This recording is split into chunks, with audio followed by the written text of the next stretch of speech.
الحمدللہ رب العالمین والصلاة والسلام علی محمد الامین فاعوذ باللہ من الشیطان الرجیم بسم اللہ الرحمن الرحیم۔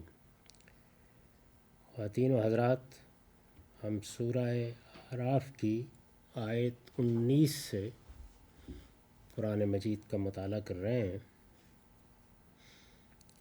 اس میں قصہ آدم و ابلیس زیر بحث ہے۔ میں عرض کر چکا کہ سیاق یا نظم کے لحاظ سے قرآن مجید نے یہاں اپنے اولین مخاطبین یعنی قریش مکہ کو یہ بتایا ہے کہ تم اگر سرکشی کا رویہ اختیار کر رہے ہو تو سمجھ لو کہ یہ ابلیس کی سنت ہے جس پر تم عمل کر رہے ہو، اور اس کے ساتھ ہی وہ ساری داستان سامنے رکھ دی ہے جس سے دین کی اولین تعلیمات پوری وضاحت سے سامنے آ جاتی ہیں۔ یعنی سیدنا آدم علیہ السلام کو اللہ تعالیٰ نے جب وجود بخشا تو اس موقع کے اوپر ان کو کیسے تعلیم دی گئی، کیا حقائق ان پر واضح کیے گئے، کن چیزوں کے بارے میں ابتدا ہی میں متنبع کر دیا گیا۔ میں نے یہ بھی عرض کیا تھا کہ اس میں تعلیم دینے کا طریقہ عملی تربیت کا اختیار کیا گیا ہے، اور یہی اس وقت موضوع بھی تھا۔ یعنی بعد کے زمانوں میں زبان بہت ترقی کر گئی، بات کہنے کے اسالیب وجود میں آ گئے، خود زبان اور اس کے انداز بیان کی ایک تاریخ انسانیت نے بنا ڈالی، لیکن اس وقت اس سے بہتر کوئی طریقہ نہیں ہو سکتا تھا کہ حقائق کو مشہود کر دیا جائے، دکھا دیا جائے۔ جس طرح سے ہم بھی بعض موقعوں کے اوپر عملی تربیت ہی کا طریقہ اختیار کرتے ہیں، اس سے لوگ اچھی طرح بات کو سمجھ لیتے ہیں، اور خاص طور پر اگر آپ کو بچوں نوجوانوں کے سامنے کوئی چیز رکھنی ہو تو سب سے اچھا طریقہ وہی ہوتا ہے۔ تو اس وقت بھی ایک طرح سے طفولیت کا زمانہ ہے، انسان اپنی ابتدا کر رہا ہے، یہ اسالیب، یہ انداز، یہ بات کہنے کے طریقے ابھی اس طرح ڈیولپ نہیں ہوئے، ترقی یافتہ نہیں ہیں، اس میں یہی طریقہ اختیار کیا گیا۔ تو اس میں ہم یہاں پہنچ گئے تھے کہ جب ابلیس نے چیلنج دیا اور اللہ تعالیٰ نے اس کا جواب دے دیا اور یہ بتا دیا کہ تمہارے لیے مہلت ہے، تم اب ذلیل اور راندہ ہو کر یہاں سے جاؤ، جو کچھ تمہیں کرنا ہے کرو، جو لوگ تیری راہ کو اختیار کریں گے تمہاری ذریت کو اور ان کو ہم اکٹھے جہنم میں بھر دیں گے۔ یہاں تک بات پہنچ گئی تھی۔ تو ارشاد فرمایا کہ وَيَا آدَمُ اسْكُنْ أَنْتَ وَزَوْجُكَ الْجَنَّةَ، ہم نے آدم سے کہا ہے آدم تم اور تمہاری بیوی دونوں اس باغ میں رہو۔ الجنہ پر الف لام ہے، یعنی ایک متعین موعود باغ۔ جیسے سامنے کوئی چیز ہوتی ہے تو ہم کہتے ہیں کہ یہاں رہیے۔ تو میں نے یہ بات واضح کر دی تھی کہ یہ اسی دنیا کا کوئی باغ تھا جسے آدم و حوا کا مستقر قرار دیا گیا۔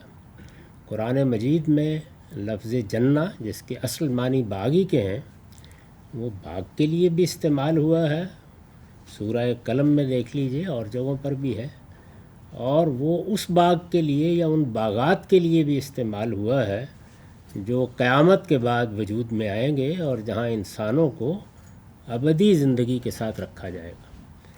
تو لفظ جب اس طرح سے استعمال ہوتا ہے، یعنی کبھی اپنے لغوی مفہوم میں، کبھی اپنے اولین مصداق میں، کبھی اپنے کسی عرفی مفہوم میں، کبھی کسی خاص عہد کے ساتھ، تو اس میں خلط وبس ہو جاتا ہے۔ تو لوگوں نے جب جنت کا لفظ یہاں دیکھا تو یہ خیال کر لیا کہ یہ کہیں آسمان پر ہوگی، یعنی باغ کے معنی میں ہے۔ یہ غالباً اسی دنیا کا کوئی باغ تھا جسے اللہ تعالیٰ نے ابتدا میں آدم و حوا کا مستقر قرار دیا، اور میں نے یہ عرض کیا تھا کہ سورہ طٰہٰ میں اس کی جو تصویر کھینچی گئی ہے اس سے یہ معلوم ہوتا ہے کہ کوئی ایسا علاقہ ہے جہاں بہت زیادہ اہتمام کی ضرورت نہیں ہے، یعنی موسم اس طرح کا ہے کہ سردی بھی اچھی گزر جائے، گرمی بھی اچھی گزر جائے، ایسے پھل موجود ہیں کہ جن سے زندگی کی ابتدا کی جا سکے، تو اس طرح کی کوئی جگہ ہے۔ اس کے بعد ارشاد ہوا اور اس میں سے جہاں سے چاہو فَكُلَا مِنْ حَيْثُ شِئْتُمَا، جہاں سے چاہو کھاؤ، ولا تقربا هذه الشجرہ، ہاں البتہ تم دونوں اس درخت کے پاس نہ جانا۔ تو یہاں گویا ہر چیز کے بارے میں اجازت دے کر، یعنی جیسے چاہو زندگی بسر کرو۔ یہ جو فَكُلَا مِنْ حَيْثُ شِئْتُمَا، ظاہر ہے کہ باغ ہے، اس میں رہ رہے ہیں، تو اس میں یہی تعبیر موزوں تعبیر تھی کہ کھاؤ پیو، آرام کی زندگی بسر کرو، لیکن اس درخت کے پاس نہ جانا۔ اس درخت کے پاس، یہ الفاظ استعمال کیے ہیں۔ ایسا بھی نہیں کیا گیا کہ کسی خاص درخت کا نام لے لیا گیا ہو، اور ایسا بھی نہیں کیا گیا کہ اس درخت کے بارے میں کوئی توضیح یہیں کر دی ہو، بلکہ هذه الشجرہ، یعنی گویا سامنے کوئی چیز موجود ہے، اس کی طرف اشارہ کر کے اللہ تعالیٰ نے یہ فرمایا کہ اس درخت کے البتہ تم دونوں پاس نہ جانا، اس کے قریب نہ جانا۔ تو یہاں یہ سوال پیدا ہوتا ہے کہ یہ پھر الشجرہ کیا ہے؟ یعنی یہ کوئی سیب کا درخت کا، کوئی گندم کا درخت تھا، یہ کوئی آم کا درخت تھا، کیا تھا یہ درخت کا لفظ جو بولا گیا ہے؟ تو یہ بات زبان کے لحاظ سے سمجھ لینی چاہیے کہ ہم الفاظ حقیقی مفہوم میں بھی بولتے ہیں اور مجازی مفہوم میں بھی بولتے ہیں۔ یہاں هذه الشجرہ میں لفظ هذه ہی نے دونوں احتمال پیدا کر دیے ہیں۔ یعنی بظاہر تو یہی لگتا ہے کہ کوئی متعین معلوم درخت ہے باغ میں جس کے بارے میں بات کی جا رہی ہے، لیکن سورہ طٰہٰ میں جب ہم دیکھتے ہیں تو معلوم ہوتا ہے کہ یہاں شجرہ کا لفظ اس معنی میں استعمال نہیں ہوا، بلکہ مجازی مفہوم میں استعمال ہوا ہے۔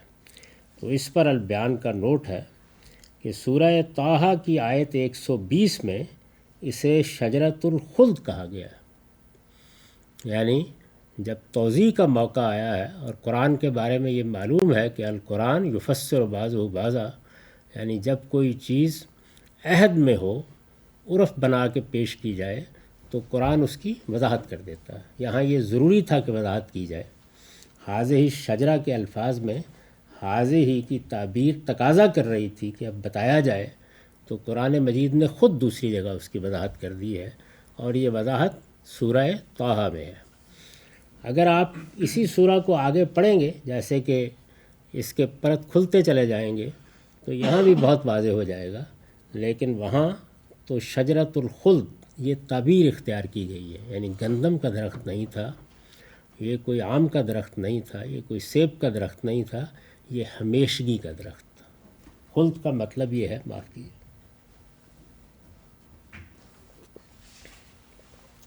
ہمیشگی، دوام۔ سورہ طٰہٰ کی آیت 120 میں اسے شجرۃ الخلد کہا گیا ہے۔ تو اس سے یہ بات تو بالکل واضح ہو گئی کہ یہاں لفظ شجرہ یا درخت کا لفظ یہ عام درختوں کے معنی میں استعمال نہیں ہوا، بلکہ ایک مجازی تعبیر ہے جو استعمال کی گئی ہے۔ اس سے واضح ہے کہ لفظ شجرہ یہاں مجازی مفہوم میں ہے۔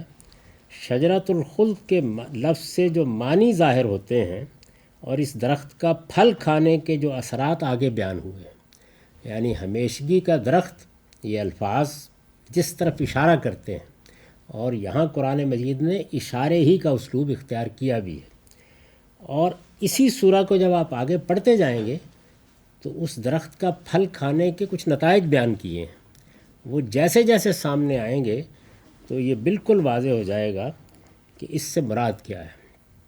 شجرۃ الخلد کے لفظ سے جو معنی ظاہر ہوتے ہیں اور اس درخت کا پھل کھانے کے جو اثرات آگے بیان ہوئے ہیں، دونوں اس بات کی طرف صاف اشارہ کرتے ہیں کہ اس سے مراد وہی شجرہ تناسل ہے جس کا پھل کھانے کے باعث انسان اس دنیا میں اپنے آپ کو باقی رکھے ہوئے۔ یعنی ہم بھی بولتے ہیں نا میرا شجرہ کون سا ہے، تو یہ شجرہ تناسل کی طرف اشارہ ہے، یعنی اس چیز کی طرف جس سے انسان اپنے آپ کو اور اپنی نسلوں کو آگے بڑھاتا ہے۔ تو اس کے لیے شجرہ کا لفظ یا یہ تعبیر بالکل اسی طرح استعمال کی ہے جیسے ہم ادبی زبان میں بعض تعبیرات اختیار کرتے ہیں۔ یعنی ہم کہتے ہیں نا محاورے میں جو بو گے کاٹو گے، تو اب ظاہر ہے کہ یہاں گندم بوئی جاتی ہے، درخت بوئے جاتے ہیں، پودے بوئے جاتے ہیں، فصلیں بوئی جاتی ہیں، لیکن بوئے سے مراد یہاں ان میں سے کچھ بھی نہیں ہے، بلکہ یہ مجازی تعبیر ہے کہ جو کام دنیا میں کرو گے اس کا نتیجہ ہوگا۔ تو اس طرح کی تعبیرات دنیا کی ہر زبان میں ہوتی ہیں۔ درخت کا لفظ بھی ہم اس معنی میں اپنی زبان میں بھی استعمال کرتے ہیں بعض موقعوں پر۔ تو ایک تعبیر اختیار کر لی گئی ہے مجازی نوعیت کی، کیونکہ اس چیز کی طرف اشارہ کرنا مقصود ہے جس میں قرآن مجید عام طور پر برہنہ اسلوب نہیں اختیار کرتا۔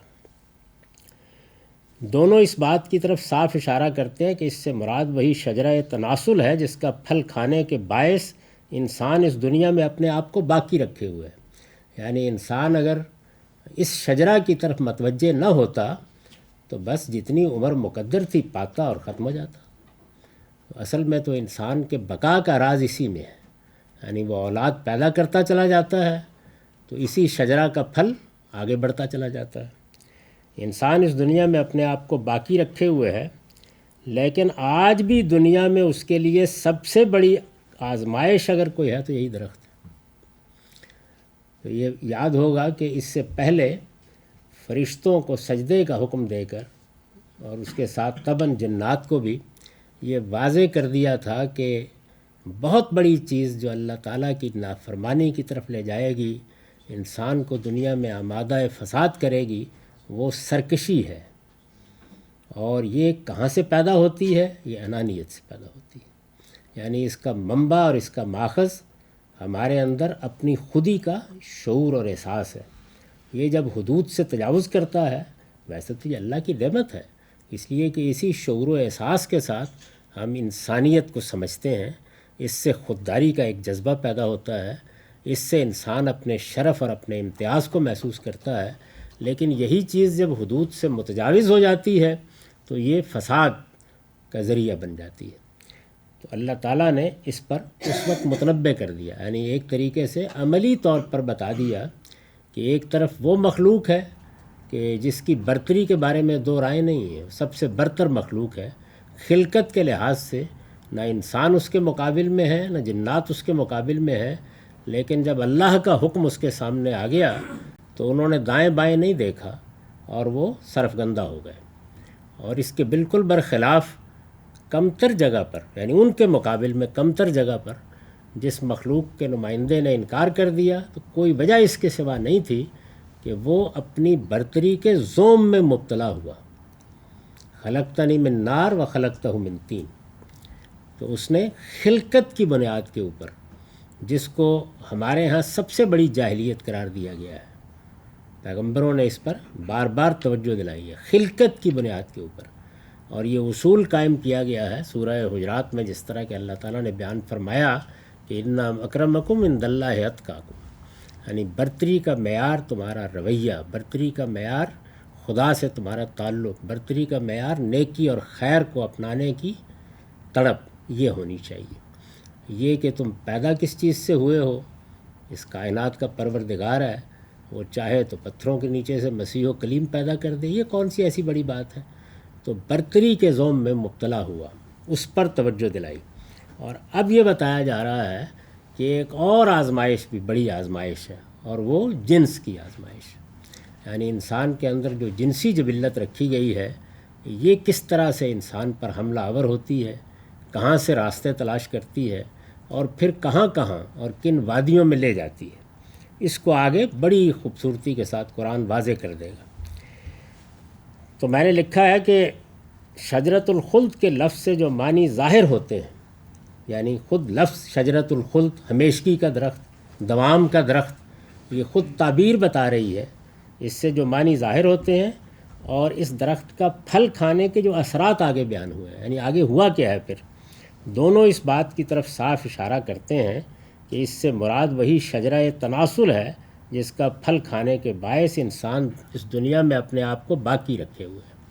تو اس کو شجرۃ الخلد کیوں کہا ہے، دوام کا درخت کیوں کہا ہے؟ اس لیے کہ اسی سے زندگی آگے بڑھ رہی ہے، اسی سے انسان اپنی نسلیں پیدا کرتا چلا جا رہا ہے۔ لیکن آج بھی دنیا میں اس کے لیے سب سے بڑی آزمائش اگر کوئی ہے تو یہی درخت، یعنی آپ دیکھیے تو بڑے بڑے لوگ یہاں شکست کھا جاتے ہیں، اس جبلت کے اسیر ہو کر رہ جاتے ہیں، اس کے نتائج پوری کی پوری معاشرت کا احاطہ کر لیتے ہیں۔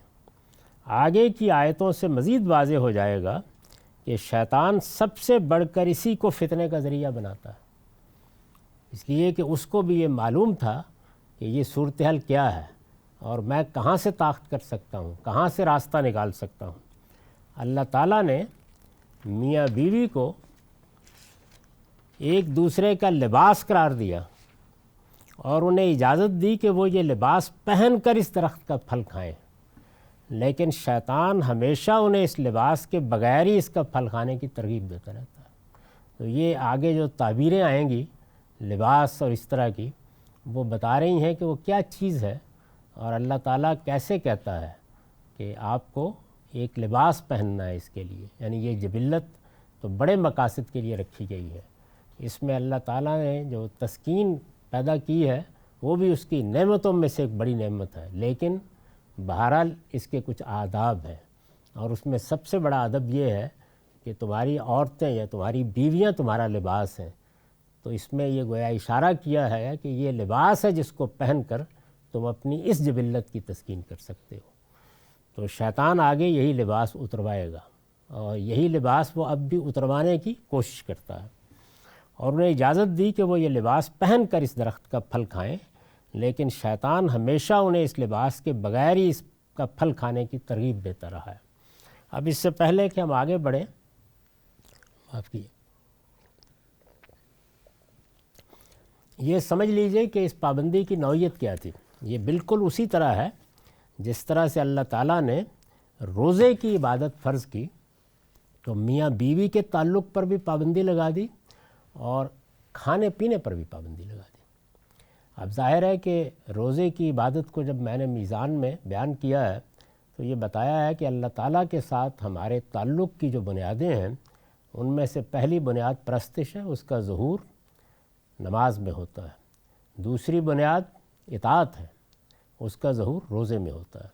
گویا اطاعت کو مجسم کر دیا جاتا ہے، آدمی سراپا اطاعت بن جاتا ہے۔ اور یہ کس طرح ہوتا ہے؟ عام حالات میں تو کوئی موقع آئے گا، اللہ کا حکم ہوگا، اللہ کے پیغمبر کی ہدایت ہوگی، ماننی ہے، سر تسلیم خم کرنا ہے، ہو جائے گا، غلطی بھی ہوگی انسان سے۔ لیکن اس میں کیا ہوتا ہے؟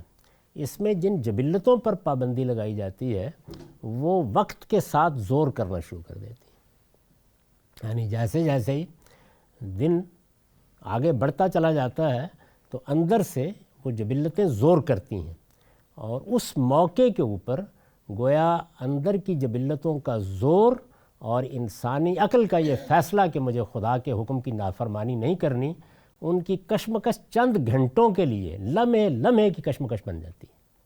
اس سے کوئی اچھا طریقہ نہیں ہو سکتا کہ آپ اطاعت کے جذبے کی تربیت کریں، یعنی تربیت آپ جس چیز کی بھی کرنا چاہتے ہیں تو اس کو کیا کیا جاتا ہے؟ اس کو آپ کے وجود کا، آپ کے شعور کا، آپ کے احساس کا حصہ بنا دیا جاتا ہے۔ تو اب وجود اور احساس اور شعور کا حصہ جس طرح روزہ بناتا ہے اس چیز کو، یعنی وہی جبلتیں جن کا مقابلہ آسان نہیں ہے، جو پورا زور کر دیتی ہیں۔ یعنی پیاس کوئی ایسی چیز تو نہیں ہے نا کہ آدمی اس کو نظر انداز کر کے بیٹھا رہ سکتا ہے، وہ تو آپ کو بےتاب کر دے گی۔ بھوک کا معاملہ بھی یہی ہے، اور ایک درجے میں جنسی جبلت بھی ایسے ہی زور کرتی ہے۔ تو جب یہ اندر سے زور کر رہی ہوتی ہیں تو کیا چیز ہے جو اس کے مقابلے میں کھڑی ہوتی ہے؟ انسان کی عقل، یعنی جس نے اس شعور کے ساتھ پروردگار کو مانا ہے کہ وہ حکم دے گا تو ہم سر تسلیم خم کریں گے، وہ روک دے گا تو ہم رک جائیں گے، وہ آگے بڑھنے کے لیے کہے گا تو ہم آگے بڑھیں گے۔ تو یہ جو احساس ہے یہ کشمکش پیدا کرتا ہے، یعنی جبلتیں اندر سے زور کرتی ہیں، عقل اوپر سے حکم دیتی ہے۔ یہ کشمکش آپ اگر غور کر کے کبھی دیکھیں، اور خاص طور پر موسم گرما کے روزوں میں، تو یہ معلوم ہوتا ہے کہ یہ فی الواقع لمحے لمحے کی کشمکش بن گئی ہے۔ تو اسی چیز کو اصول میں سامنے رکھ کر وہاں اللہ تعالیٰ نے کیا کہا؟ کھانے پینے پر کوئی پابندی نہیں۔ کھانے پینے پر دو ہی ہے نا چیزیں جن کو روزے میں، تو اس کا روزہ رکھوا دیا کہ آپ میاں بیوی ہیں، یعنی یہ تعلق آپ کے لیے جائز ہے، لیکن اس کے قریب نہیں جا سکتے۔ وَلَا تَقْرَبَا هَٰذِهِ الشَّجَرَةَ، اس درخت کے آپ نے قریب نہیں جانا، کھاؤ پیو۔ اب یہ کھاؤ پیو اور اس درخت کے قریب نہیں جانا، دونوں کا ربط بھی سمجھ میں آ گیا ہوگا۔ تو بالکل ہمارے ہاں روزے کی عبادت میں یہی صورتحال ہے جو قرآن مجید نے پیدا کی ہے۔ وَيَا آدَمُ اسْكُنْ أَنْتَ وَزَوْجُكَ الْجَنَّةَ فَكُلَا مِنْ حَيْثُ شِئْتُمَا وَلَا تَقْرَبَا هَٰذِهِ الشَّجَرَةَ فَتَكُونَا مِنَ الظَّالِمِينَ۔ ہاں البتہ تم دونوں اس درخت کے پاس نہ جانا ورنہ ظالم ٹھہرو گے۔ اور یہاں بھی یہی ہے، یعنی آپ روزہ اگر توڑ دیں اور آپ کے علم میں ہے کہ خاص طور پر اگر اس جبلت سے کے اسیر ہو کر اس کے سامنے سرفگندہ ہو جائیں تو پھر رسول اللہ نے فرمایا کہ زہار کا کفارہ ادا کرو۔ تو وجہ کیا ہے؟ وجہ یہ ہے کہ پابندی کا اصل ہدف یہی ہے، فَتَكُونَ مِنَ الظَّالِمِينَ، ورنہ ظالم ٹھہرو گے۔ اب کیا ہوا؟ فَوَسْوَسَ لَهُمَ الشَّيْطَانُ، پھر شیطان نے انہیں بہکایا۔ اور اب یہ دیکھیے کہ کیسے قرآن مجید نے اس شجرہ کو، جسے وہاں شجرۃ الخلد کہا ہے، یہاں کھول دیا کہ وہ کیا چیز ہے۔ تو وسوسہ لہم الشیطان ہونا چاہیے تھا نا، کہ شیطان نے ان کے دلوں میں وسوسہ ڈالا یا ان کو بہکایا کہ وہ اس درخت کا پھل کھائیں، یہی ہونا چاہیے تھا نا، یہ نہیں کہا لِيُبْدِيَ لَهُمَا مَا وُرِيَ عَنْهُمَا مِنْ سَوْآتِهِمَا۔ پھر شیطان نے ان کو بہکایا کہ ان کی شرمگاہوں میں سے جو چیز ان سے چھپائی گئی ہے وہ ان کے لیے کھول دیں۔ یعنی صورتحال کیا ہے کہ ظاہر ہے کہ شرمگاہوں میں دونوں چیزیں ہیں، وہ رفع حاجت کا ذریعہ ہیں، یہ ظاہر تھا۔ یہ تو معاملہ نہیں ہے نا کہ آدم و حوا وجود میں آ گئے اور شرمگاہوں کا یہ پہلو، جیسے 12-15 سال کی عمر تک، ہمارے زمانے میں تو خیر یہی تھا، اب ذرا کم ہو گئی عمر، یعنی پہلے عرصے میں جب انسان وجود میں آتا ہے تو رفع حاجت کے پہلو سے تو بچہ بھی واقف ہو جاتا ہے، تو وہ اس سے تو واقف تھے۔ لیکن یہ دوسرا پہلو کہ یہی شرمگاہیں ہیں جن کے اندر ایک اور چیز بھی چھپی ہوئی ہے، تو آپ دیکھیں قرآن مجید نے اس کو کیسے کھولا ہے، لِيُبْدِيَ لَهُمَا، کہ وہ ان کے لیے کھول دے، دونوں کے لیے، مَا وُرِيَ عَنْهُمَا مِنْ سَوْآتِهِمَا، جو ان کی شرمگاہوں میں انہیں چھپا کر رکھا گیا ہے، ان سے جو چیز چھپی ہوئی ہے اس کو کھول دیں۔ تو لوگوں نے یہ غلط خیال کیا کہ شرمگاہیں کھول دیں، ایسا نہیں ہے، یعنی گویا کپڑے اتار دیں، بلکہ قرآن مجید کے الفاظ یہ ہیں کہ مَا وُرِيَ عَنْهُمَا مِنْ سَوْآتِهِمَا، یعنی ان کی شرمگاہوں میں جو چیز چھپی ہوئی تھی اس کو ان کے لیے کھول دیں۔ تو اس نے آ کے اب یہ کام کرنا شروع کیا۔ کیسے کیا؟ وَقَالَ، اس نے کہا، اب کیسے کہا؟ یعنی دیکھیے پیچھے بیان کیا کہ شیطان کیا ارادہ کر کے آیا ہے، اور آگے دیکھیے وہی شجرہ آ گیا، اسی کا ذکر آ گیا۔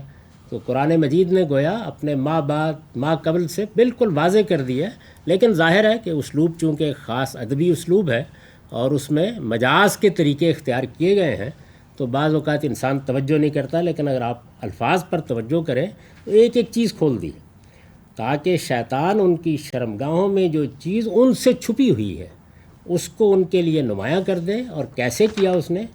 وَقَالَ، اس نے یہ کہا، مَا نَهَاكُمَا رَبُّكُمَا عَنْ هَٰذِهِ الشَّجَرَةِ إِلَّا أَن تَكُونَا مَلَكَيْنِ أَوْ تَكُونَا مِنَ الْخَالِدِينَ۔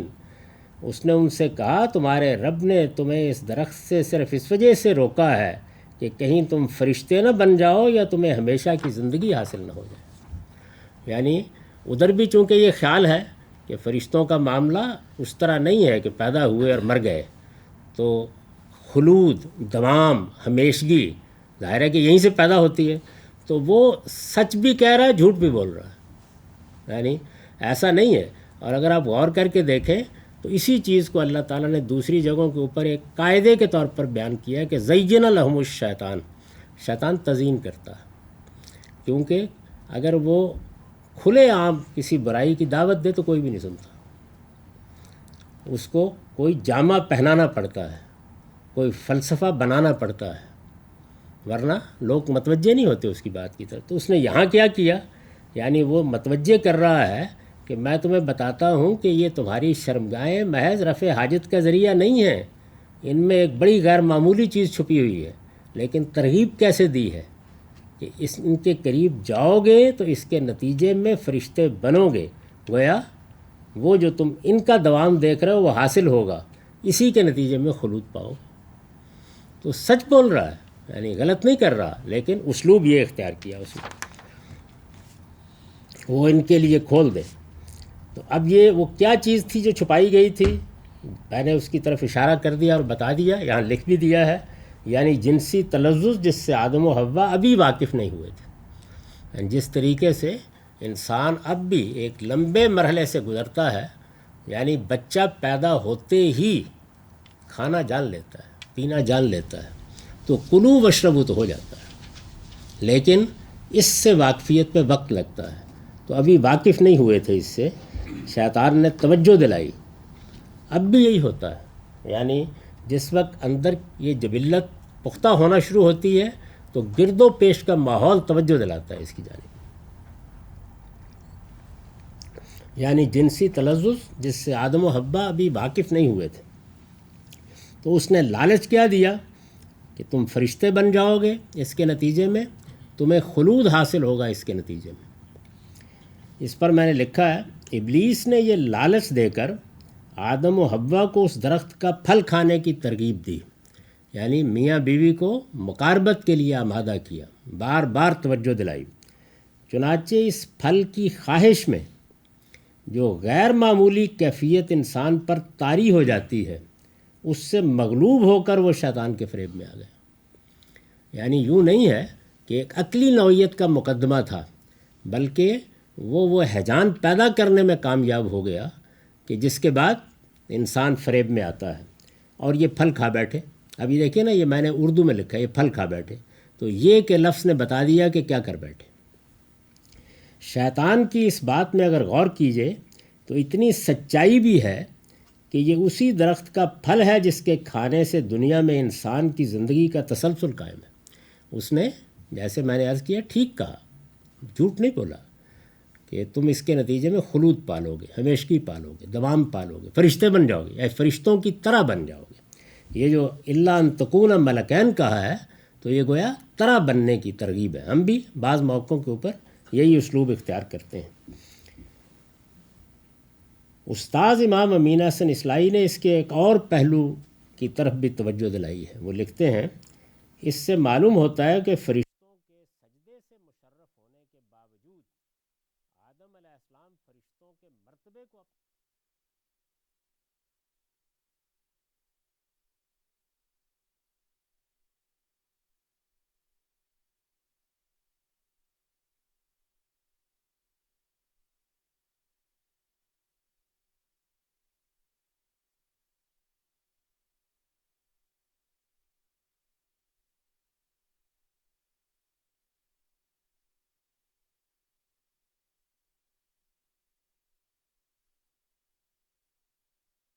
یعنی دونوں چیزیں سامنے تھیں. یہ بھی کہ فرشتے ہم سے برتر ہیں، ان کو دوام حاصل ہے، اور یہ بھی کہ مجھے بہرحال موت آنی، ہم دونوں کو ایک دن دنیا سے جانا ہے. تو یہ در حقیقت وہ منظر ہے جس میں شیطان نے بہکانے کا کام کیا ہے. اب آپ پوچھیں گے کہ وہ بہکانے کا کام کیسے کیا ہے، تو وہ کافی حد تک آگے خود کھل جائے گا، پھر میں عرض بھی کر دوں گا اس کے بارے میں. اس نے ان سے کہا، تمہارے رب نے تمہیں اس درخت سے صرف اس وجہ سے روکا ہے کہ کہیں تم فرشتے نہ بن جاؤ یا تمہیں ہمیشہ کی زندگی حاصل نہ ہو جائے. وَقَاسَمَهُمَا إِنِّي لَكُمَا لَمِنَ النَّاصِحِينَ، اس نے قسمیں کھا کر ان سے کہا کہ میں تمہارا سچا خیر خواہ ہوں. ایسے ہی کرتا ہے ابھی، یعنی دنیا کے اندر جو چیزیں حاصل ہوتی ہیں، یہ سچا خیر خواہ ہوں، تو وہ یہی بتاتا ہے کہ یہ کیا کر رہے ہو تم، یہ دنیا کی چند روزہ زندگی کن لوگوں کی نظر کر رہے ہو. مولویوں کے بھرے میں آ گئے، روز بتاتے ہیں قیامت ہونی ہے، آخرت ہونی ہے، وہاں کیا ملنا ہے کیا نہیں ملنا، وہ سب تو نسیہ ہے، ادھار ہے، پتہ نہیں ملنا ہے، پتہ نہیں ملنا. یہ دنیا ہے، کھاؤ پیو بابر بعیش کوش کے عالم دوبارہ نیست. تو اس پر البیان کا نوٹ ہے کہ اصل میں قاسمہما کا لفظ آیا ہے. یہاں جو لفظ استعمال کیا ہے نا، قسمیں کھا کر، تو اس کے لیے قرآن مجید نے عربی زبان کا جو لفظ استعمال کیا وہ ہے قاسمہما. اقسمہ کے بجائے اس لفظ کا استعمال یہاں تکثیر اور مبالغے کے لیے ہے. یعنی عربی زبان میں عام فعل قسمیں کھانے کے لیے استعمال نہیں کیا، بلکہ مبالغے کا فعل استعمال کیا ہے. یعنی بار بار قسمیں کھا کر یقین دلایا. ایک آدھ بار کہنے سے آدم و حوا کو کچھ نہیں ہوا، بار بار آ کر وہ ترغیب دیتا رہا کہ احمق ہو، بیوقوف ہو، میری بات کی طرف توجہ نہیں کر رہے. عربی زبان کے افعال میں حروف کی زیادتی جس طرح معنی میں فرق پیدا کرتی ہے، اسی طرح لفظ کے معنی میں محض شدت، تکثیر اور مبالغے کا فائدہ بھی دیتی ہے۔ تو اقسمہ کے بجائے قاسمہ جب کہا جائے گا تو گویا ایک طرح کا مبالغہ اس کے اندر پیدا ہو جائے گا۔ تو قسمیں کھا کھا کے اس نے کہا کہ میں بالکل سچا خیر خواہ ہوں، میری بات سنو اور اس جانب متوجہ ہو جاؤ۔ وقت ختم ہو گیا، اس کے بعد ہم یہی بحث اگلی نشست میں جاری رکھیں گے۔ اقول قولی ھذا واستغفر اللہ لی ولکم ولسائر المسلمین۔ الحمد للہ رب العالمین والصلاة والسلام علی محمد الامین۔ اعوذ باللہ من الشیطان الرجیم، بسم اللہ الرحمن الرحیم۔ خواتین و حضرات، ہم سورہ اعراف کی آیت 22 کا مطالعہ کر رہے ہیں۔ اس میں قصہ آدم و ابلیس زیر بحث ہے۔ بات یہاں تک پہنچ گئی تھی کہ شیطان نے آ کر ان دونوں کو ترغیب دی کہ یہ جو پابندی تم پر لگائی گئی ہے، اس کے نتیجے میں تم ایک بڑی غیر معمولی نعمت سے محروم کیے جا رہے ہو۔ اگر تم اس پابندی کو توڑ دو تو یہ جانتے ہو تمہیں کیا ملے گا، تم فرشتوں کی طرح ہو جاؤ گے اور تمہیں ہمیشہ کی زندگی حاصل ہوگی۔ یہ اس نے ترغیب دی۔ تو قرآن مجید کا اسلوب بتا رہا ہے کہ ایسے نہیں ہے کہ اس نے آ کے ایک بات کی تو بس آدم و حوا نے کہا کہ الحمدللہ، ایسا نہیں ہوا۔ قاسمہما، قسمیں کھا کھا کر بار بار اس نے آ کے اس جانب توجہ دلائی، ان کے شعور میں یہ بات موجود تھی۔ پھر مزید کہتا ہے قرآن مجید کہ فَدَلَّاهُمَا بِغُرُورٍ، اس طرح فریب دے کر اس نے دونوں کو رفتہ رفتہ مائل کر لیا۔ یعنی پہلے ایک ذہنی نوعیت کی آمادگی پیدا ہوئی، پھر ظاہر ہے کہ جسمانی تعلق کی طرف توجہ دلائی جائے تو انسان بتدریج اس ہیجان کی طرف بڑھتا ہے۔ تو یہ سارا عمل اس نے کچھ عرصہ لیا۔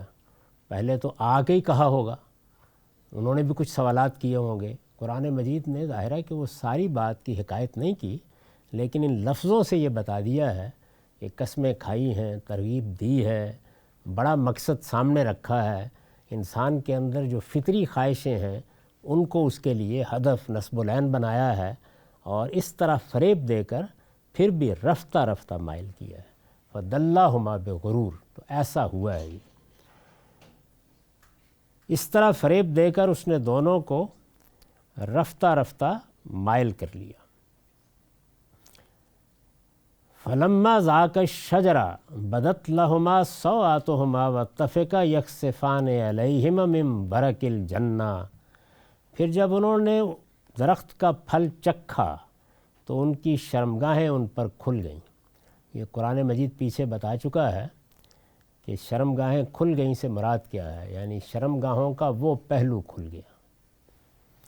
تو پیچھے کے جملے کو سامنے رکھ کے دیکھیں تو پھر اس کی کوئی گنجائش نہیں رہتی کہ یہاں اس کا مطلب یہ لیا جائے کہ کوئی لباس پہنا ہوا تھا جنت میں، وہ اچانک اتر گیا۔ شرمگاہیں کھل گئیں، یعنی اب ان پر یہ بات واضح ہو گئی کہ یہ صرف رفع حاجت کا ذریعہ نہیں ہے، یہ دوسرا پہلو نمایاں ہو گیا۔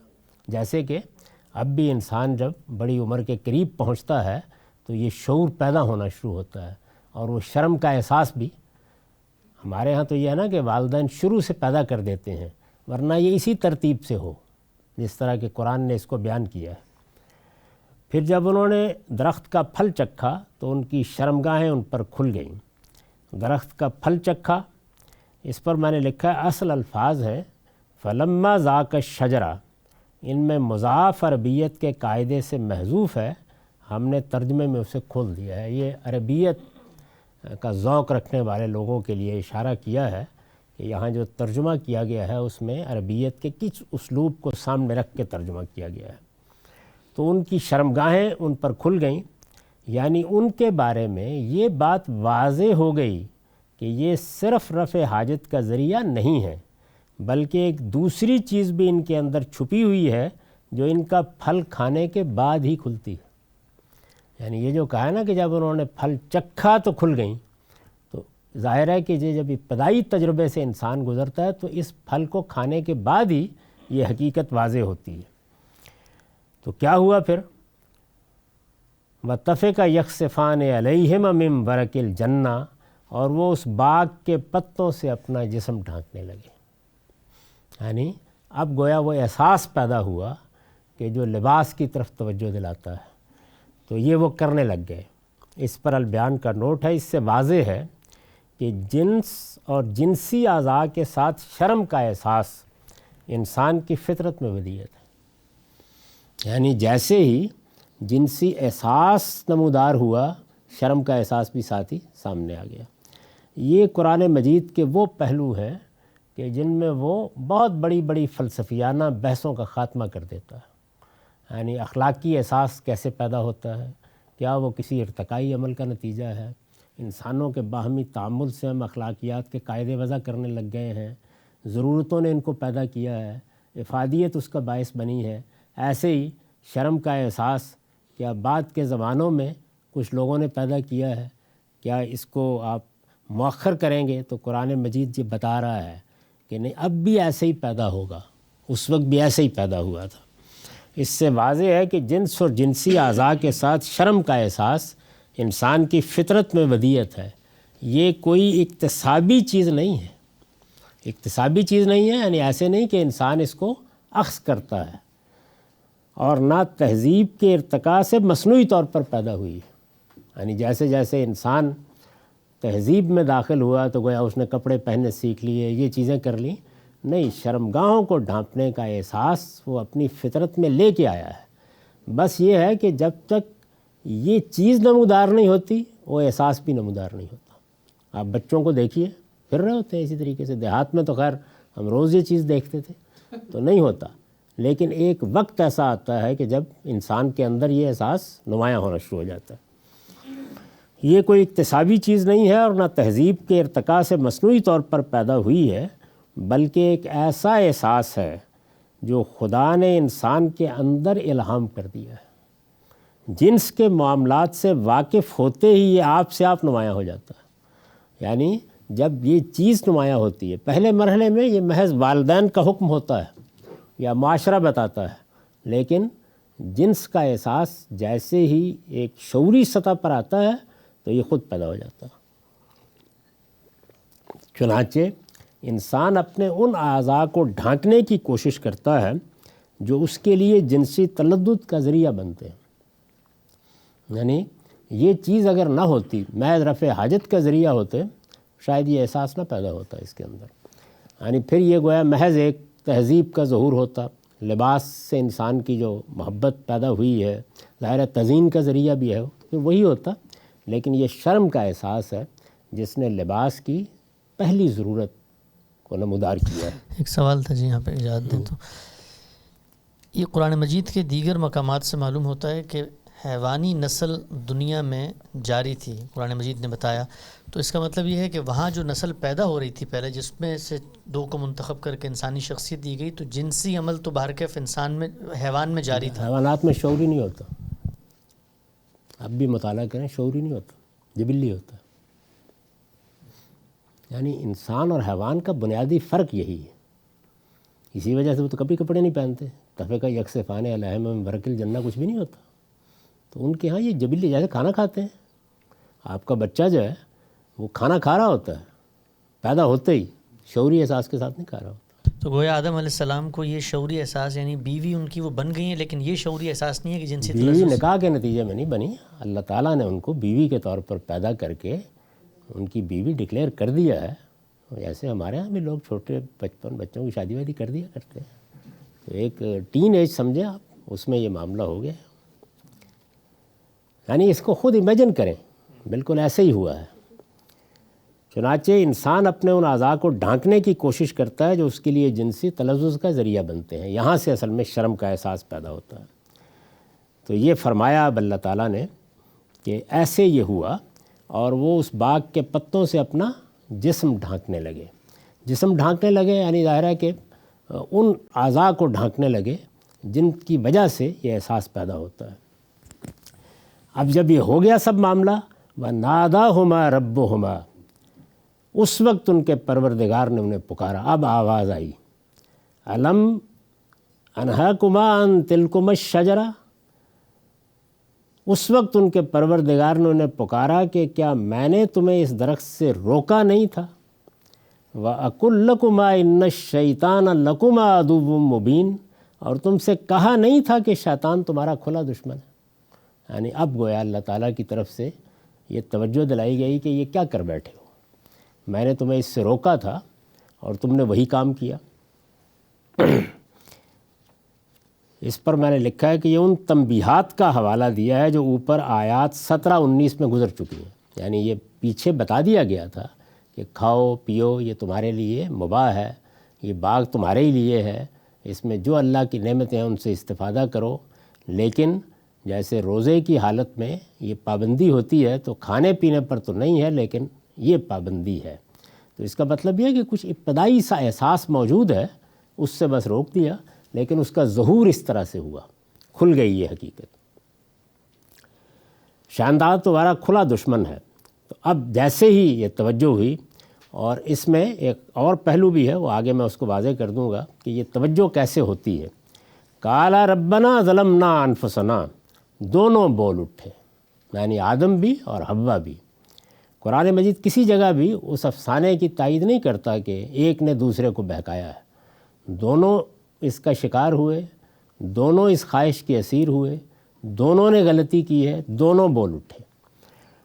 قالا ربنا ظلمنا انفسنا، دونوں بول اٹھے پروردگار ہم نے اپنے اوپر ظلم کیا ہے، وَإِن لَّمْ تَغْفِرْ لَنَا وَتَرْحَمْنَا لَنَكُونَنَّ مِنَ الْخَاسِرِينَ، اب اگر تو ہماری مغفرت نہ فرمائے گا اور ہم پر رحم نہ کرے گا تو ہم ضرور نامراد ہو جائیں گے۔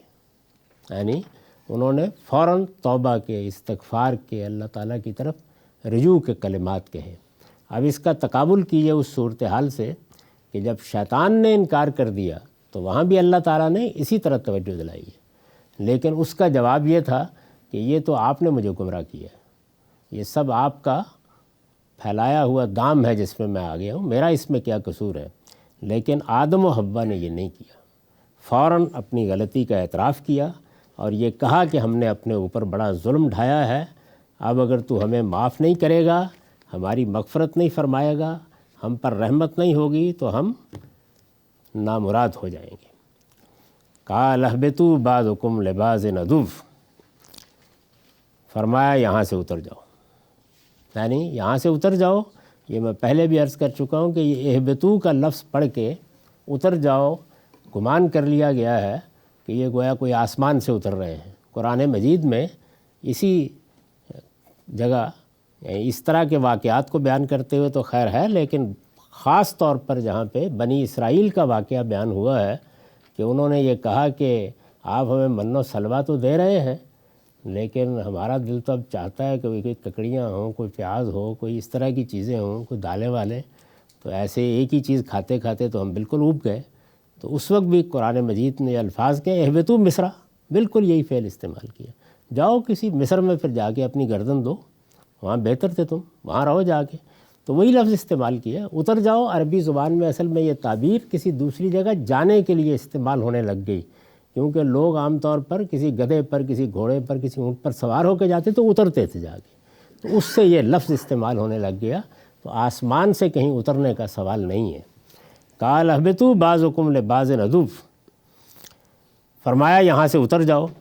تو پہلے تو وہ توبہ کے الفاظ انہوں نے کہے، اللہ تعالیٰ نے اس توبہ کو قبول کر لیا۔ یہ دوسری جگہ بڑی تفصیل سے ہے کہ قبول کر لیا اس کو اور اللہ نے معاف کر دیا، اور بلکہ استعفا کیا آدم کا۔ یہاں دوسرے پہلو کو نمایاں کرنا ہے تو قرآن مجید کا یہ عام طریقہ ہے کہ وہ ایک جگہ پر ایک پہلو کو نمایاں کر دے گا، دوسری جگہ دوسرے پہلو کو، سیاق کے لحاظ سے۔ یہ میں نے لکھا ہے کہ یہ اس توبہ کی بہترین مثال ہے جس کا ذکر سورہ نساء کی آیت 17 میں ہوا ہے۔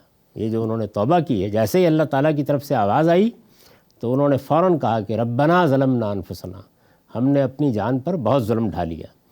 تو قرآن مجید نے سورہ نساء کی آیت 17 میں یہی قاعدہ بیان کیا ہے، جس کا ذکر سورہ نساء کی آیت 17 میں ہوا ہے، اور جس کے بارے میں اللہ تعالیٰ نے فرمایا ہے کہ وہ اسے لازماً قبول کر لیتا ہے۔ یعنی اسی لیے یہاں اس کا ذکر کرنے کی بھی ضرورت نہیں تھی، یہ اللہ تعالیٰ کا قاعدہ ہے۔ تو اس میں بیان کیا ہے کہ الذین یعملون السوء بجہالہ ثم یتوبون من قریب، انما التوبۃ علی اللہ للذین، اللہ نے لازم کر رکھا ہے کہ اگر گناہ کا ارتکاب کرتے ہی اس کی حالت سے نکلنے کے بعد رجوع کر لو گے تو فوراً معاف کر دیے جاؤ۔ تو یہی ہوا، یہ اللہ تعالیٰ کی بشارت ہر آدمی کے لیے ہے۔ یعملون السوء بجہالہ، یعنی جذبات کا غلبہ ہو گیا، یہاں بھی یہی ہوا ہے۔ ہیجان کی کیفیت ہوئی، اس کے اندر یہ معاملہ ہو گیا سارا۔ جب ہو گیا اور وہ اس سے نکلے تو پہلا احساس یہ ہے کہ شرم پیدا ہوئی، تو جگہ جگہ سے پتے توڑ کر اپنے جسم کو ڈھانپنے لگے۔ اور دوسرا پہلو یہ کہ جب اللہ تعالیٰ کی طرف سے توجہ دلائی گئی تو فوراً سرفگندہ ہو گئے، توبہ و استغفار کی انہوں نے۔ تو یہ بہترین مثال ہے اس کی کہ ایک بندہ مومن کو اگر اس سے بڑی غلطی ہو جائے، یعنی یہ ظاہر ہے کہ یہ خیال نہ کیجیے کہ یہ کوئی بدکاری ہو گئی ہے، جس طرح کہ میں نے مثال دے کے بتایا ہے، جس طرح کہ روزے میں اللہ نے ایک پابندی لگائی ہے، اس کی خلاف ورزی ہو گئی، تو اس لحاظ سے گناہ ہوا ہے، نافرمانی ہوئی ہے، تو اس نافرمانی کے بعد فوراً توبہ کی انہوں نے۔ اسی طرح اس اہبتو کے لفظ پر میں نے لکھا ہے کہ اصل میں لفظ اہبتو استعمال ہوا ہے، اس میں اترو کا مفہوم وہی ہے جو سورہ بقرہ کی آیت 61 کے الفاظ اہبتو مصرع میں ہے۔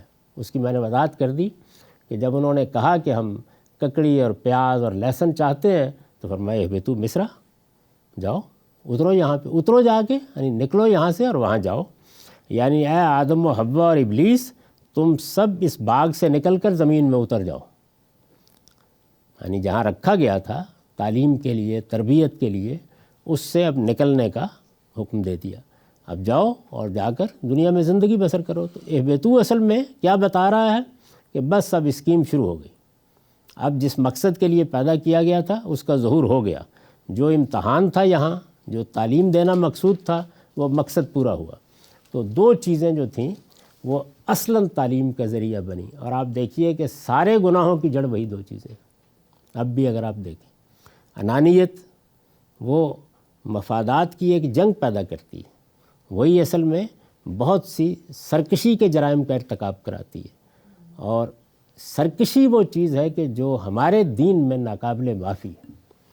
یعنی یہ بہت اچھی طرح جان لینا چاہیے کہ غلطی ہو گئی، کوتاہی ہو گئی، انسان کو ندامت بھی ہوتی ہے، وہ توبہ بھی کرتا ہے، استغفار بھی کرتا ہے۔ غلطیاں انسان سے ہوتی ہیں، عورتوں سے بھی ہوتی ہیں، مردوں سے بھی ہوتی ہیں، بڑوں سے بھی، چھوٹوں سے بھی، بڑے سے بڑے عالم فاضل سے بھی ہوتی ہیں۔ حد یہ ہے کہ بعض موقعوں کے اوپر یعنی جانب حق میں پیغمبروں سے بھی لغزش ہو جاتی ہے۔ تو غلطی ہونا یہ کوئی ایسی چیز نہیں ہے، غلطی تو یہاں بھی ہو گئی ہے، اللہ تعالیٰ کے ایک حکم کی نافرمانی ہوئی ہے، لیکن غلطی کے بعد انسان سرکشی اختیار کر لے، تو سرکشی کا مطلب کیا ہے؟ ریبیلیس ایٹیٹیوڈ، یعنی آپ جو نظم بنایا گیا ہے اس کے مقابل میں اٹھ کھڑے ہوں۔ تو اسی اصول کو بہت اچھی طرح سمجھ کر اب یہ دیکھیے کہ سرکشی کا ارتکاب اللہ تعالیٰ کے بنائے ہوئے نظم میں کہاں کہاں ہوتا ہے۔ اولاد والدین کے مقابلے میں سرکش ہو کے کھڑی ہو گئی۔ بارہا ایسا ہوتا ہے کہ ہم اپنے ماں باپ کی بات نہیں مانتے، ایسا بھی ہوتا ہے کہ بہت تدلل کے انداز میں اپنی رائے پیش کر دیتے ہیں، یہ کوئی گناہ کی بات نہیں ہے۔ یعنی جس وقت آپ ماں باپ کی اتھارٹی کو چیلنج کر دیتے ہیں، سامنے کھڑے ہو جاتے ہیں، گویا وہ رشتہ ہی چیلنج ہو جاتا ہے۔ یہی صورتحال جب بیوی شوہر کے معاملے میں اختیار کرتی ہے، جب شہری ریاست کے معاملے میں اختیار کرتا ہے، یہ ناقابل معافی ہے، کوئی امکان ہی نہیں اس کے بعد۔ یعنی آپ کو اختلاف کرنا ہے، سنجیدگی کے ساتھ کیجیے، آپ ریاست پر تنقید کریں، آپ والدین سے اختلاف کریں، آپ ان کی رائے کے مقابل میں اپنی رائے پیش کریں۔ قرآن مجید نے کہہ دیا کہ وہ کسی غلط بات کی طرف توجہ دلائیں تو صاف کہہ دیں کہ ہم اس کو نہیں مانیں گے۔ یہ اختلاف رائے ہے، لیکن ان کی اس حیثیت کو چیلنج کر دینا، تو نظم جن جگہوں پر بھی قائم کیا گیا ہے، خاندان کا نظم وہ میاں اور بیوی کے رشتے سے قائم کیا گیا ہے، پھر اس میں والدین اور اولاد کا رشتہ پیدا ہوتا ہے اس کے لازمی نتیجے کے طور پر، اور ریاست کا نظم انسان نے اختیارات کے سوء استعمال کی وجہ سے خود پیدا کیا ہے۔ تو جہاں سرکشی ہوگی وہاں سزا بھی سخت اور آپ کے بنیادی حقوق کا بھی خاتمہ۔ معاف کیجیے۔ چنانچہ یہی چیز ہے کہ جس میں پھر تادیب اور سزا دینے کا اختیار حاصل ہو جاتا ہے۔ اور آپ یہ دیکھیں کہ قرآن مجید نے جرائم کی سزائیں بیان کی ہیں، لیکن سرکشی کے جرم کی سزا سورہ مائدہ میں ہم دیکھ چکے ہیں کہ وہ کن الفاظ میں بیان کی گئی ہے۔ انما جزاء الذین یحاربون اللہ ورسولہ ویسعون فی الارض فسادا۔ وہ لوگ جو اب اس حکومت میں جو اللہ اور اللہ کے رسول نے قائم کر دی ہے، ان کے مقابل میں آنے کی جسارت کر رہے ہیں اور اس طرح فساد کا ارتکاب کر رہے ہیں، ان کی سزا پھر یہی ہے، کیا ہے؟ وہ عبرتناک طریقے سے سولی دے دیے جائیں، وہ عبرتناک طریقے سے قتل کر دیے جائیں، ان کے ہاتھ پاؤں مخالف سمتوں میں کاٹ دیے جائیں، انہیں اس سرزمین سے نکال دیا جائے۔ تو یہ سرکشی ہے۔ اسی وجہ سے آپ جب ان آیات کے آخر میں پہنچتے ہیں تو وہاں کیا کہا ہے؟ لیکن اگر گرفت میں آنے سے پہلے توبہ کر لیں اور اپنے آپ کو سرنڈر کر دیں پھر یہ سزائیں نہیں دو گے۔ تو وہ محض جرم کی سزائیں نہیں ہیں، بلکہ یہ ریبیلیس ایٹیچیوڈ ہے۔ آپ کھڑے ہو گئے ہیں، آپ نے اس چیز کو چیلنج کر دیا ہے جس پر اس عالم کا نظم قائم ہے۔ تو یہ تینوں تو اس دنیا کے معاملات ہیں، یعنی ایک شوہر اور بیوی کے تعلق سے خاندان کے نظم کی بنیاد رکھی گئی ہے، اس کو آپ چیلنج نہیں کر سکتے۔ آپ نے نکلنا ہے نکل جائیں، آپ نے اختلاف کرنا ہے اختلاف کریں، آپ شائستگی کے ساتھ دوسری رائے رکھتے ہیں رکھیں، لیکن آپ اس رشتے کو مان لینے کے بعد اس نظم کے مقابل میں نہیں کھڑے ہو سکتے۔ یہی اولاد اور والدین کے تعلق میں ہے، یہی شہری اور ریاست کے تعلق میں ہے، اور اب اگلی بات بھی عرض کر دوں، یہی بندے اور خدا کے تعلق میں بھی ہے۔ تو جہنم کی ابدی سزا کن کے لیے ہے؟ اسی ریبیلیس ایٹیچیوڈ کے ساتھ خدا کے مقابلے میں کھڑے ہو جانے والوں کے لیے۔ اس کو بیان کیا قرآن مجید نے کہ میری جنت کے دروازے نہیں کھل سکتے استکبار کرنے والوں کے لیے، اونٹ سوئی کے ناکے میں داخل ہو سکتا ہے۔ تو کی ورڈ کیا ہے؟ سرکشی۔ تو شیطان نے سرکشی کا رویہ اختیار کیا اور آدم نے غلطی کر کے فوراً جھک جانے کا رویہ اختیار کیا۔ تو اس کو قرآن مجید نے ایک اصول اور ضابطے کے طور پر سورہ نساء میں بیان کر دیا ہے کہ یہ تو ہوگا کہ یعملون السوء بجہالہ، یعنی انسان پہ جذبات کا غلبہ ہو جائے گا۔ اب جذبات کا لفظ کیا خوبصورت استعمال کیا ہے۔ جذبات جنسی بھی ہوتے ہیں، خواہش کا غلبہ بھی ہو جاتا ہے، بعض اوقات ہماری رغبات ہمیں آمادہ کر دیتی ہیں، وہ جو انانیت تھوڑی سی اندر موجود ہے وہ بھی آمادہ کر دیتی ہے، خودداری مجروح ہو جاتی ہے۔ یہ ساری چیزیں جو ہیں وہ ایک جذبہ پیدا کرتی ہیں۔ اچھا اسی پر آپ نفرت، غصے، محبت کے جذبات کو قیاس کر لیں تو یہ ساری چیزیں مل کے ذریعہ بنتی ہیں۔ تو اللہ تعالیٰ کہتے ہیں یہی ذریعہ بنے گی، یعنی یہ ہو گئی غلطی، لیکن جب یہ غلطی ہو جائے تو کرنا کیا؟ ثم یتوبون من قریب، فوری طور پر لوٹ آؤ گے تو میں نے لازم کر رکھا ہے کہ توبہ قبول کر لو۔ تو یہاں یہی ہوا ہے کہ آدم و حوا نے فوراً یہ کہا ہے کہ ہم نے اپنی جان پر بڑا ظلم ڈھایا، ہمیں معاف کر دیا جائے۔ تو ظاہر ہے کہ یہ بیان کرنے کی بھی ضرورت نہیں ہے کہ اللہ نے معاف کر دیا، دوسری جگہوں پہ وضاحت کر دی ہے اس کی، کیونکہ اللہ کا قانون یہی ہے کہ وہ ایسے ہی معاف کرتا ہے۔ تو انہوں نے جب یہ کہا تو کہا کہ بس جاؤ، وہ اسکیم پوری ہو گئی، اب جاؤ دنیا میں بسر کرو۔ لیکن چونکہ جنات بھی ہیں اور آدم و حوا بھی ہیں وہاں پہ، قال اہبطوا بعضکم لبعض عدو، فرمایا یہاں سے اتر جاؤ، تم ایک دوسرے کے دشمن ہو۔ کیا مطلب ہے اس کا؟ یعنی ابلیس تمہارا دشمن ہے اور تم اس کے دشمن ہو، تمہارے اور اس کے درمیان فطری تعلق دشمنی کا ہے، لہٰذا تم کو ہمیشہ اسے اپنا دشمن ہی سمجھنا چاہیے۔ میں نے پچھلی دفعہ یہ عرض کیا تھا کہ یہ جو ابلیس کی دشمنی ہے، یہ کہا ہے نا بلے بعض عدو، یعنی ایک طرف تم کھڑے ہو اور تمہارا پروردگار ہے، اور دوسری جانب ابلیس ہے اور ابلیس کی ذریت، تو یہ تمہارے اوپر طاقت کریں گے۔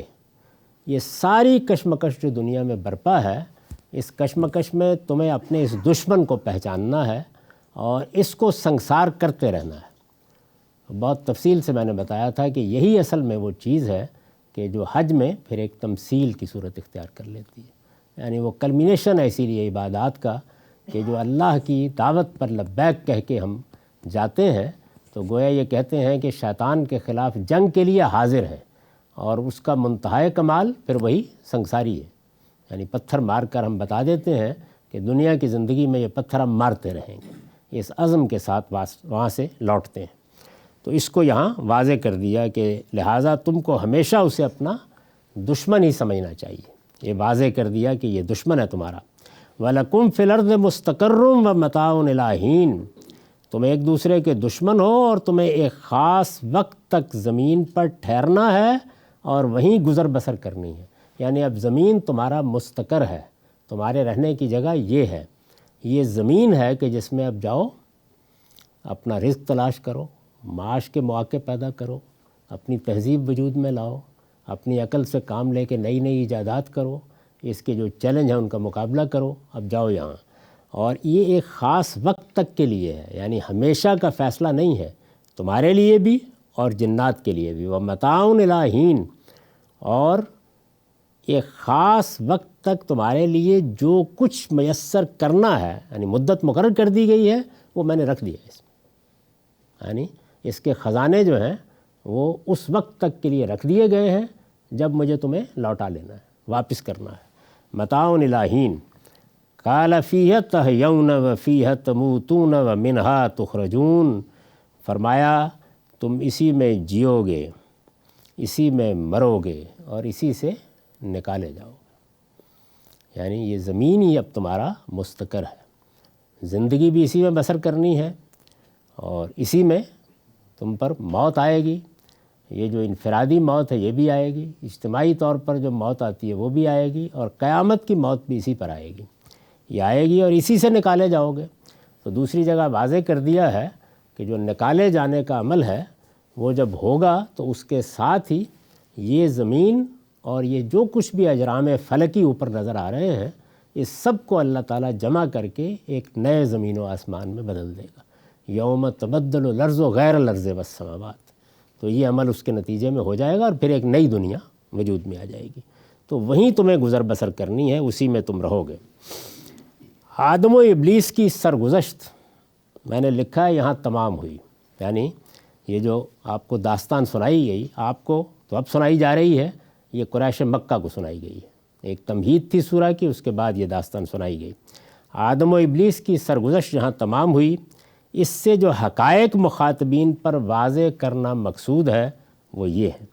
اس کے بعد میں نے اس ساری سرگزشت میں جن حقائق کی طرف توجہ دلائی گئی ہے ان کو 4 نکات میں یہاں بیان کر دیا، یعنی ان کا خلاصہ بیان کر دیا ہے۔ یہ خلاصہ اصل میں اگر آپ غور کریں گے اس پر، ان تمام نکات پر، تو یہ دین کا خلاصہ ہے، یعنی ہمیں جس امتحان میں اللہ تعالیٰ نے ڈالا ہے اس امتحان کی حقیقت اس میں واضح کی گئی ہے، اس کی نوعیت اس میں واضح کی گئی ہے، اس کا پس منظر اس میں بتایا گیا ہے۔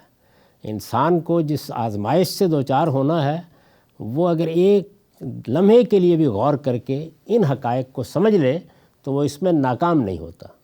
میں پھر عرض کر دوں کہ اس کا مطلب یہ نہیں ہے کہ وہ غلطی نہیں کرتا، یعنی گناہ غلطی اس کے بارے میں تو ایک حدیث میں آتا ہے کہ رسالت میں آپ صلی اللہ علیہ وسلم نے فرمایا کہ اگر تم غلطی نہیں کرو گے تو اللہ کوئی اور مخلوق پیدا کرے گا، پھر وہ غلطیاں کر لے گی، وہ ان کو معاف کرے گا۔ تو غلطی زیر بحث نہیں ہے، غلطی تو یہاں آدم و حوا سے بھی ہو گئی ہے، سرکشی زیر بحث ہے۔ اور میں نے اسی لیے توجہ دلائی ہے کہ سرکشی کی کوئی معذرت نہیں ہے، اور سرکشی قابل معافی بھی نہیں ہے، اور سرکشی پر تادیب اور سزا کا حق بھی حاصل ہو جاتا ہے، اس لیے کہ یہ نظم کو چیلنج کر دینا ہے، یہ نیوسنس پیدا کر دینا ہے، یہ اصل میں اللہ تعالیٰ کے بنائے ہوئے اداروں کو توڑ دینا ہے۔ اس کے بعد اس عالم کا نظم کھڑا نہیں رہ سکتا کسی جگہ پہ، تو یہ نہیں ہوگی، اس کے اندر جو جی چاہے کیجیے۔ میں نے ایک موقع کے اوپر یہ توجہ دلائی تھی کہ اگرچہ ہمارے ہاں تو انقلابی نظریات کی وجہ سے آپ توڑ پھوڑ کریں اور آپ ہنگامہ کر دیں اور آپ سڑکیں بند کر دیں اور آپ یہ کریں اور وہ کریں تو اس کو گویا بڑی بہادری سمجھا جاتا ہے، لیکن اللہ کے پیغمبروں نے اس کی کبھی گنجائش تسلیم نہیں کی، یعنی یہ کوئی راستہ ہی نہیں ہے۔ کسی لیڈر کو، کسی رہنما کو بھی حق نہیں ہے کہ وہ اس طرح کی ترغیب لوگوں کو دے۔ سرکشی یہ کسی دائرے میں بھی، یعنی جو دائرے ہیں وہ میں نے عرض کر دیے ہیں، ایک دائرہ خاندان کا دائرہ ہے، ایک دائرہ ریاست کا دائرہ ہے، ایک دائرہ عبد اور معبود کا دائرہ ہے۔ ہم بندوں کی حیثیت سے بھی خدا کے سامنے جواب دیں، تو نہ وہاں سرکشی گوارا ہے نہ یہاں۔ سرکشی، نیوسنس، لوگوں کے جان و مال آبرو کے لیے خطرہ بن جانا، جس کو دوسری جگہ قرآن مجید نے فساد سے تعبیر کیا ہے۔ تو جب سرکشی پیدا ہوتی ہے، یعنی جب ایک بیٹا باپ سے اختلاف کرتا ہے یا ماں سے اختلاف کرتا ہے، تو یہ اختلاف رائے ہے، یہ آپ کا بنیادی حق ہے۔ آپ کو اللہ تعالیٰ نے رائے کی آزادی دی ہے، آپ اس کا استعمال کریں گے۔ یہ خدا نے اپنے مقابلے میں بھی دے دی۔ یہ کہا میں نے دین کے معاملے میں کوئی جبر نہیں کیا، یعنی جو آپ نے کام کرنا ہے کریں، اما شاکرم و اما کفورا، آزاد ہیں آپ، لیکن سرکشی اختیار نہ کریں۔ سرکشی کا مطلب ہے آپ جانتے ہیں کہ رشتہ کیا ہے، آپ کو معلوم ہے کہ نوعیت کیا ہے، لیکن آپ نے اس ادارے کو اس کو بنیادی طور پر چیلنج کر دیا ہے، یہ نہیں گوارا کیا جا سکتا کسی حال میں بھی۔ تو یہ حقیقت واضح ہو جائے گی، اور آگے جب آپ ان نکات کا مطالعہ کریں گے تو یہ چیز بھی بالکل مبرہن ہو جائے گی کہ اس دین کی روح کیا ہے، اور اللہ تعالیٰ نے کس عمدگی کے ساتھ اس واقعے میں یہ ساری تعلیم سمو دی ہے، یہ سب واضح ہو جائے گا۔ اب وقت ختم ہو گیا۔ اقول قولی ھذا واستغفر اللہ لی ولکم ولسائر المسلمین۔ اب حدیث کا درس ہوگا، اس کے بعد پھر سوالات کے لیے۔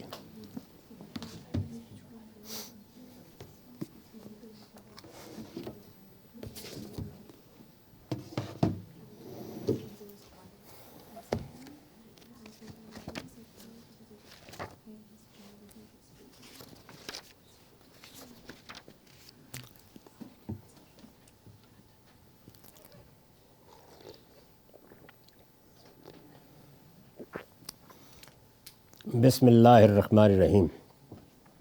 عن ہانی بن یزید قال قلت یا رسول اللہ اخبرنی بشیء یوجب لی الجنہ قال علیک بحسن الکلام و بذل الطعام۔ ہانی بن یزید سے روایت ہے کہ میں نے رسول اللہ صلی اللہ علیہ وسلم سے پوچھا کوئی ایسا عمل بتا دیجئے جو مجھے لازماً جنت میں لے جائے۔ یہ میں پہلے بھی توجہ دلا چکا کہ رسول اللہ نے جب یہ دعوت برپا کی ہے، اور یہ سب پیغمبروں کے ساتھ ہے، تو کوئی ابہام نہیں تھا لوگوں کے ہاں کہ یہ ساری دعوت کا مقصد کیا ہے، یعنی اس کو ایک لفظ میں وہ ایسے ہی بیان کرتے ہیں۔ اس سے پیچھے ان صاحب کا واقعہ آ چکا ہے کہ جنہوں نے لگام پکڑ لی اور یہ کہا کہ مجھے بتائیے جنت میں کیسے جا سکتا ہوں۔ تو انبیاء علیہم السلام اصل میں اسی جنت کی منادی کے لیے آئے ہیں۔ یہ دنیا کیسے چلنی ہے، اس میں سیاست کیسے ہونی ہے، اس میں معاشرت کے کیا آداب ہیں، اس میں ضروری رہنمائی دی گئی ہے، یعنی وہ رہنمائی دی گئی ہے کہ جو اللہ تعالیٰ کے سامنے جواب دہی کے لیے ضروری ہے، جو انسان کے تزکیے کے لیے ضروری ہے، جو ایک پاکیزہ زندگی، وہ پاکیزہ زندگی جس کی بنیاد پر وہ قیامت میں منتخب ہوگا، اس کے لیے ضروری ہے۔ اور ظاہر ہے اس میں دنیا سے متعلق بھی بعض تعلیمات ہے، لیکن اصلاً ہدف کیا ہے، نصب العین کیا ہے، وہ اللہ کی جنت ہے، فردوس ہے۔ تو یہاں بھی انہوں نے یہی پوچھا ہے آگے، اور اس سے آپ یہ بھی اندازہ کر سکتے ہیں کہ یہ جو روایات ہیں ان میں کیسے حضور کی کوئی بات ہے، کسی موقع پہ کوئی آدمی ملنے کے لیے آیا ہے، کوئی بات آپ نے بطور خود کہی ہے، کوئی سوال کیا ہے، تو یہاں انہوں نے سوال کیا آگے، تو آپ نے جو جواب دیا وہ بھی سنیے۔ مجھے کوئی ایسی چیز بتا دیجئے جو مجھے لازماً جنت میں لے جائے، ایسا کوئی عمل بتا دیجئے۔ آپ نے فرمایا علیک بحسن الکلام و بذل الطعام، اس کی پابندی کرو کہ خوبی سے گفتگو کرو گے اور بھوکوں کو فراخ دلی کے ساتھ کھانا کھلاؤ گے۔ یعنی آپ اندازہ کیجئے کہ کس پہلو سے توجہ دلائی ہے، یعنی ایک یہ زبان ہے، خوبی سے گفتگو کرو گے۔ ہم اگر دیکھیں تو سوسائٹی کے اندر انارکی کی بنیاد یہیں سے پڑتی، گھروں میں، باہر، معاشرے میں، سیاسی جماعتوں میں، اہداف میں، ہر جگہ اگر ہم شائستہ گفتگو کرنا صرف سیکھ لیں، یعنی یہ معلوم ہو جائے کہ ہمیں اختلاف کا حق ہے، لیکن اختلاف کے اظہار کا طریقہ کیا ہے، اسلوب کیا ہے۔ گفتگو ایک شوہر کو بیوی سے کرنی ہے، بیوی کو شوہر سے کرنی ہے، خاندان کے افراد کو آپس میں کرنی ہے، بازار میں گلی میں کرنی ہے، آپ کو باہر نکلنا ہے وہاں پر بھی گفتہ نہ گفتہ حالات پیش آ جائیں گے، وہاں بھی کرنی ہے۔ آپ کو کوئی سیاسی جماعت بنانے، کوئی کام کرنے، کوئی تنظیم قائم، سب کا حق ہے، اس سب میں گفتگو ہی ہونی ہے۔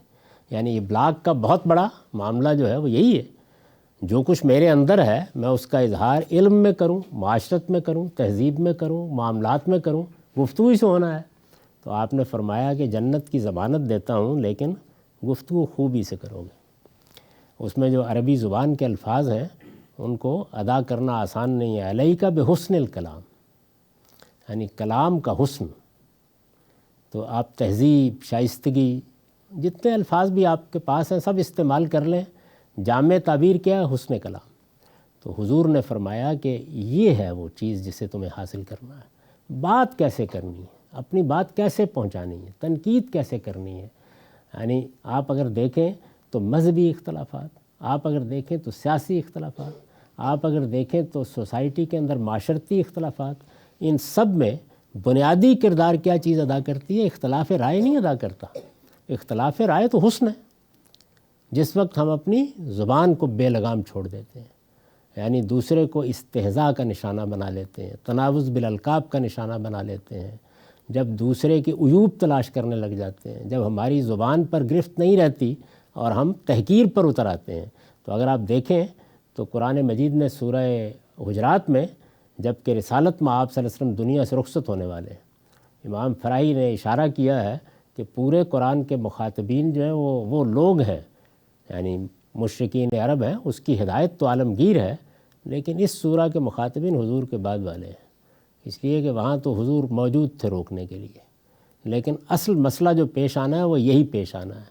اب ہم بدزنی کریں گے، اب ہم لوگوں کے کپڑے اتاریں گے، اب ہمارے اندر کی انانیت کی تسکین اس وقت ہوگی جب ہم مناظرے میں آستینیں چڑھائیں گے، اب کف منہ سے نکلے گا، اب ایک دوسرے کی عزت اچھالی جائے گی، اب الزامات لگائے جائیں گے، اب بغیر سوچے سمجھے باتیں کی جائیں گی، اب بغیر تحقیق کے جو آپ کے منہ میں آئے گا آپ فرمائیں گے، یہ سب ہوگا۔ تو رسالت میں آپ صلی اللہ علیہ وسلم نے ایک جملے میں اس کو بیان کر دیا، علیک بحسن الکلام۔ اس کی پابندی کرو کہ خوبی سے گفتگو کرو گے، وہ بذل الطعام، اور بھوکوں کو فراخ دلی کے ساتھ کھانا کھلاؤ گے۔ ظاہر ہے کہ یہ اس وقت کی معاشرت کے لحاظ سے بڑی بات یہی تھی کھانا کھلا دیں، لیکن یہ تعبیر ہے اصل میں کہ گرد و پیش میں دیکھو گے بہت سے لوگ پیچھے رہ گئے ہوں گے، بہت سے لوگوں کے لیے اپنی ضرورتیں پوری کرنا ممکن نہیں ہوگا۔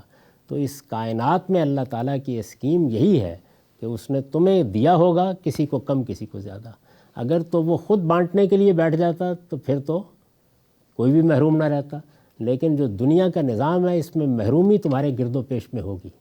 اس محرومی کے بارے میں متنبہ رہو، یعنی تمہاری اپنی میز پر اور تمہارے اپنے دسترخوان پر جو کھانا آتا ہے تو ذرا ایک لمحے کا توقف کر کے دائیں بائیں دیکھ لو کہ تمہارے گرد و پیش میں کوئی بھوکا تو نہیں ہے، تمہارے اعزہ، تمہارے اقربا، تمہارا پڑوسی، اس کے بارے میں متنبہ رہو، اور بھوکوں کو فراخ دلی کے ساتھ کھانا کھلاؤ گے۔ تو حضور نے یہ دو باتیں کہیں۔ اس کے نیچے میں نے لکھا ہے کہ یہ جواب اس شخص کو دیا گیا ہے جو نبی صلی اللہ علیہ وسلم پر ایمان لانے کے بعد جنت کا طالب بن کر حاضر ہوا ہے۔ یعنی یہاں یہ موقع نہیں ہے بتانے کا، یہ ابو جہل نہیں آیا آپ کے پاس، جنت کا طالب بن کر ایک بندہ مومن حاضر ہوا ہے۔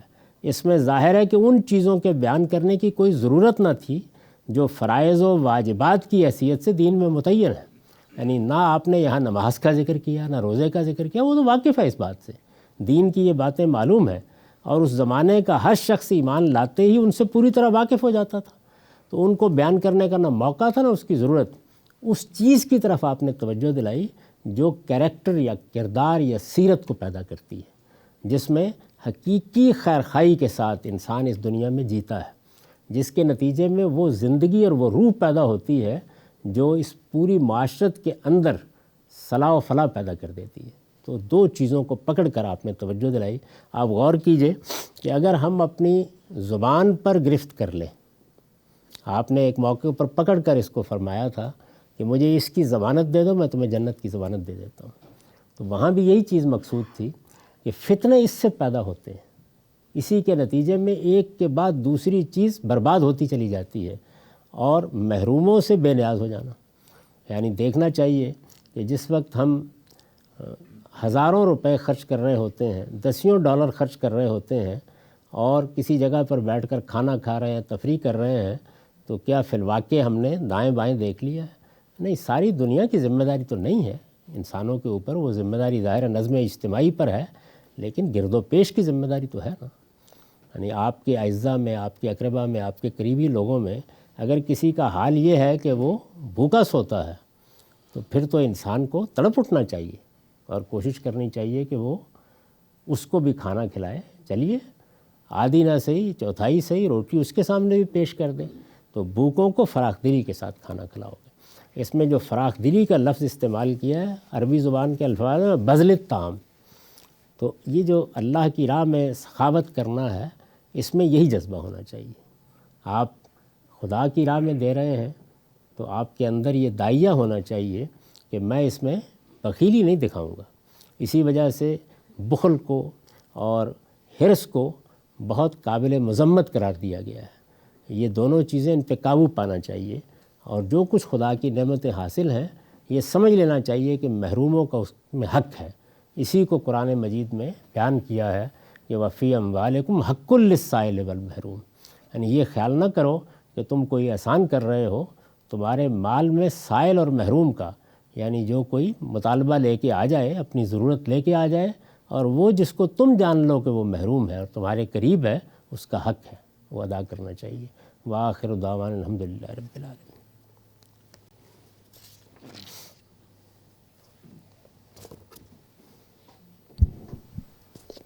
آخر میں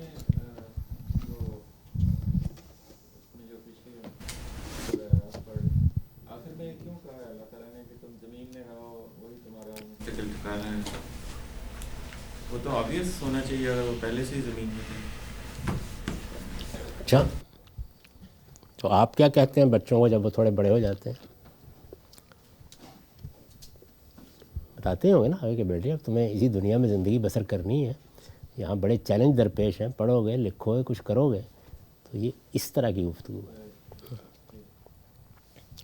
انجینئروں کا یہی مسئلہ ہے کہ ریاضی کی روشنی میں سمجھتے ہیں چیزوں کو. غامدی صاحب، آپ نے کچھ اپنی دوسرے لیکچرز میں یہ فرمایا تھا جو انسان کے ارتقاء کا ایک مراحل ہیں، اس میں آپ نے کہا تھا کہ شروع میں انسانوں کو تو نہیں، انسانوں جیسی مخلوق کو زمین سے اگا دیا گیا. تو ابھی آپ نے فرمایا کہ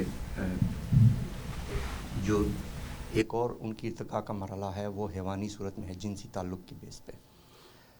تو کیا یہ میری انڈرسٹینڈنگ کریکٹ ہے؟ اگر میں کریکٹ نہیں ہوں تو آپ پلیز اسے کریکٹ کر دیجیے. تو کیا یہ ایسے ہی آپ نے فرمایا ہے؟ ہم انسانی شعور جو حاصل کرتے ہیں تو یہ بھی ارتقاء کے مراحل سے گزرتا ہے. اب بھی ہمارے بچے ایسا نہیں ہوتا کہ پیدا ہوتے ہی ہر چیز سے واقف ہوتے ہیں. چلنا سیکھنے میں بھی ایک وقت لگتا ہے، کھانے پینے کے لیے خود اقدام کرنے میں بھی ایک وقت لگتا ہے، رفع حاجت کے اوپر بھی قدرت پانے میں وقت لگتا ہے، اور جنسی جبلت کے ظہور میں تو کئی برس لگتے ہیں. پھر تعلیم تربیت سے گزرتا ہے انسان. تو یہ اب حیاتیاتی ارتقاء نہیں ہے، بلکہ جو اندر پوٹینشل موجود ہے، بالقوہ جو چیزیں آپ کو دے دی گئی ہیں، یہ ان کا ظہور ہے. تو یہ تو ایسے ہی ہوگا، اب بھی ایسے ہی ہوتا ہے، روز ہم بچوں کو دیکھتے ہیں ایسے ہی ہوتا ہے. میرے سوال کا جو ایک پہلو تھا وہ یہ تھا کہ کیا انسان کی ارتقاء کا جو ذکر قرآن میں کیا گیا ہے اس میں یہ دو مراحل ہیں، پہلا مرحلہ زمین سے اگا دینا، دوسرا مرحلہ؟ نہیں، اس میں بھی بہت مراحل بیان کیا ہے. اس میں بیان کیا ہے کہ ابتدا جب کی گئی تو اس وقت تم زمین کے اندر ہی، جس طرح اب رحم مادر میں مختلف مراحل سے گزرتے ہو ایسے زمین کے اندر ہی گزرے. یہ بھی بتا دیا گیا ہے کہ وہ گویا ایک دلدل سی تھی، کیچڑ جسے کہتے ہیں آپ، اس سے تمہاری نشو و نما ہوئی. یہ بھی بتا دیا گیا ہے کہ اس کے بعد اللہ تعالیٰ نے خود تمہارے اندر اپنی نسل آگے پیدا کرنے کی صلاحیت رکھی. پھر مزید بتایا گیا ہے کہ اس پر بھی تم انسان نہیں بن گئے، بلکہ اب تمہارے تصویر تمہیں نقص سے درست کرنے کا ایک عمل ہوا. بدا خلق الانسان من طین ثم جعل نسلہ من سلالۃ ماء مہین ثم سواہ. یعنی یہ سب مراحل گزرے، اس کے بعد پھر اللہ تعالیٰ نے تمہیں وہ شعور دیا، وہ انسانی شخصیت دی جو تمہارے اندر آسمان سے پھونکی گئی. یہ سب کچھ تو زمینی تھا، یعنی مادے کی تالیف سے تم بن بھی گئے، تمہارے اندر حیات بھی پیدا ہو گئی، زندہ حیوان ہو گئے تم، لیکن انسان نہیں بنے. وہ پھر انسانی شخصیت آسمان سے آئی، اور اس کے بعد تمہارے اندر یہ سمع بصر فؤاد، سوچنے سمجھنے، یہ صلاحیتیں پیدا ہو گئیں. تو یہ سورہ سجدہ میں اس کو اسی تفصیل سے بیان کر دی. غامدی صاحب السلام علیکم. وہ جو آپ نے فرمایا ہے ارتقائی جو انسان کے اندر جو مراحل گزرے ہیں، تو کیا حضرت آدم علیہ السلام کو تصویہ کرنے سے پہلے جو بھی انسان کی تخلیق تھی یا جو بھی اس کی شکل تھی، تو وہ اپنی جنسی جبلت سے واقف نہیں تھے؟ سارے حیوان واقف ہوتے ہیں لیکن شعور نہیں رکھتے. یعنی حیوانوں میں اور انسانوں میں بنیادی فرق یہی ہے. آپ کا بچہ کھاتا ہے پیتا ہے لیکن کھانے اور پینے کا شعور نہیں رکھتا. رفع حاجت بھی ہو جاتی ہے، پیدا ہوتے ہی ہونی شروع ہو جاتی ہے، لیکن اس کا شعور نہیں رکھتا. تو شعور جو ہے یہی انسان کی وجہ امتیاز ہے جانوروں کے مقابل میں. اسی کو سورہ سجدہ کی اس آیت میں بیان کیا ہے کہ جنسی عمل کے لیے تو سارا کچھ پیدا کر دیا گیا تھا، لیکن تمہیں سمع و بصر اور فؤاد کی صلاحیتیں، یعنی یہ احساس اور شعور، یہ ہم نے بعد میں دیا. تو جانور جو ہیں وہ جنسی جبلت کا اظہار کرتے ہیں، اس کا شعور نہیں رکھتے.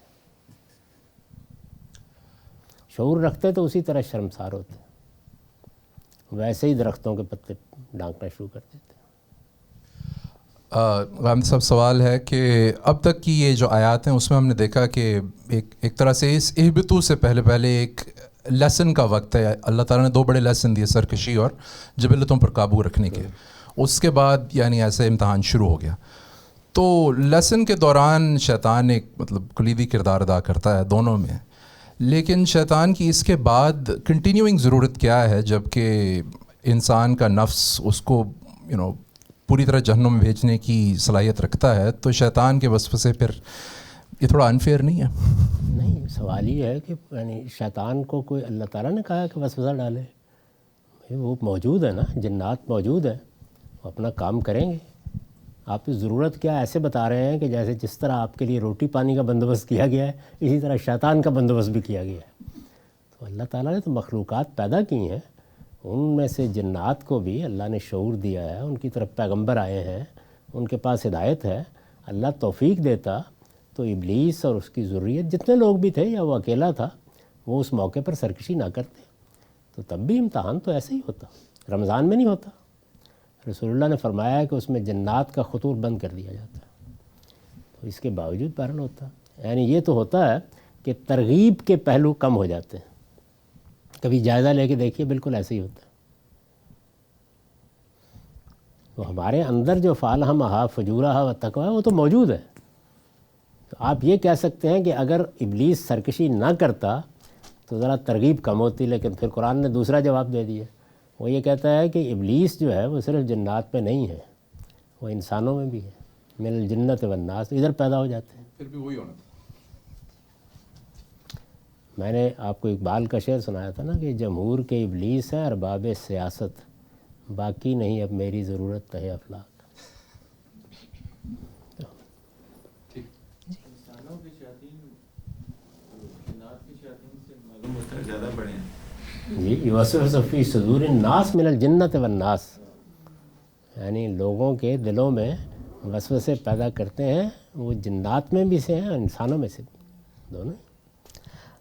یہ فلسفی، یہ حکماء، یہ الہات کی دعوت دے کر اٹھنے والے، یہ زندگی کی بنیادی جبلتوں کے بارے میں انسان کے اندر انحرافات پیدا کر دینے والے. اچھا یہ تو خیر بڑے پیمانے کی باتیں ہیں، بہت چھوٹے پیمانے پر آپ نے گھروں میں دیکھا ہوگا، عورتیں مرد سب کردار ادا کر رہے ہوتے ہیں. خاندان کے اندر ایسے ایسے شیاطین پیدا ہو جاتے ہیں کہ جب تک وہ ایک دوسرے کو یعنی دست و گریباں نہ کر دیں ان کو اطمینان نہیں ہوتا. ہر جگہ موجود ہے. بلکہ میں تو کبھی کبھی پلٹ کر جب دیکھتا ہوں دیہاتی زندگی میں، تو وہاں یہ ابلیس اور اس سے تو ابتدا میں تعارف نہیں ہوا تھا، لیکن انسانی شیطانوں سے بہت تعارف ہو گیا. اختلاف رائے اور سرکشی میں کتنا ڈفرینس ہے؟ جی، لیکن اختلاف رائے کب سرکشی بن جاتی ہے؟ جب آپ جو نظم بنایا گیا اس کو چیلنج کر دیتے ہیں. یعنی ایک آدمی کہتا ہے جی ابا جان میری یہ رائے نہیں ہے، وہ کہتے ہیں بیٹے یہاں شادی کر لو، وہ کہتا ہے میں مطمئن نہیں ہوں. تو یہ اختلاف رائے ہے. تم کون ہوتے ہو یہ بات کرنے والے؟ گریبان پکڑ لیتا ہے آگے سے. تو اب سرکشی شروع ہو گئی.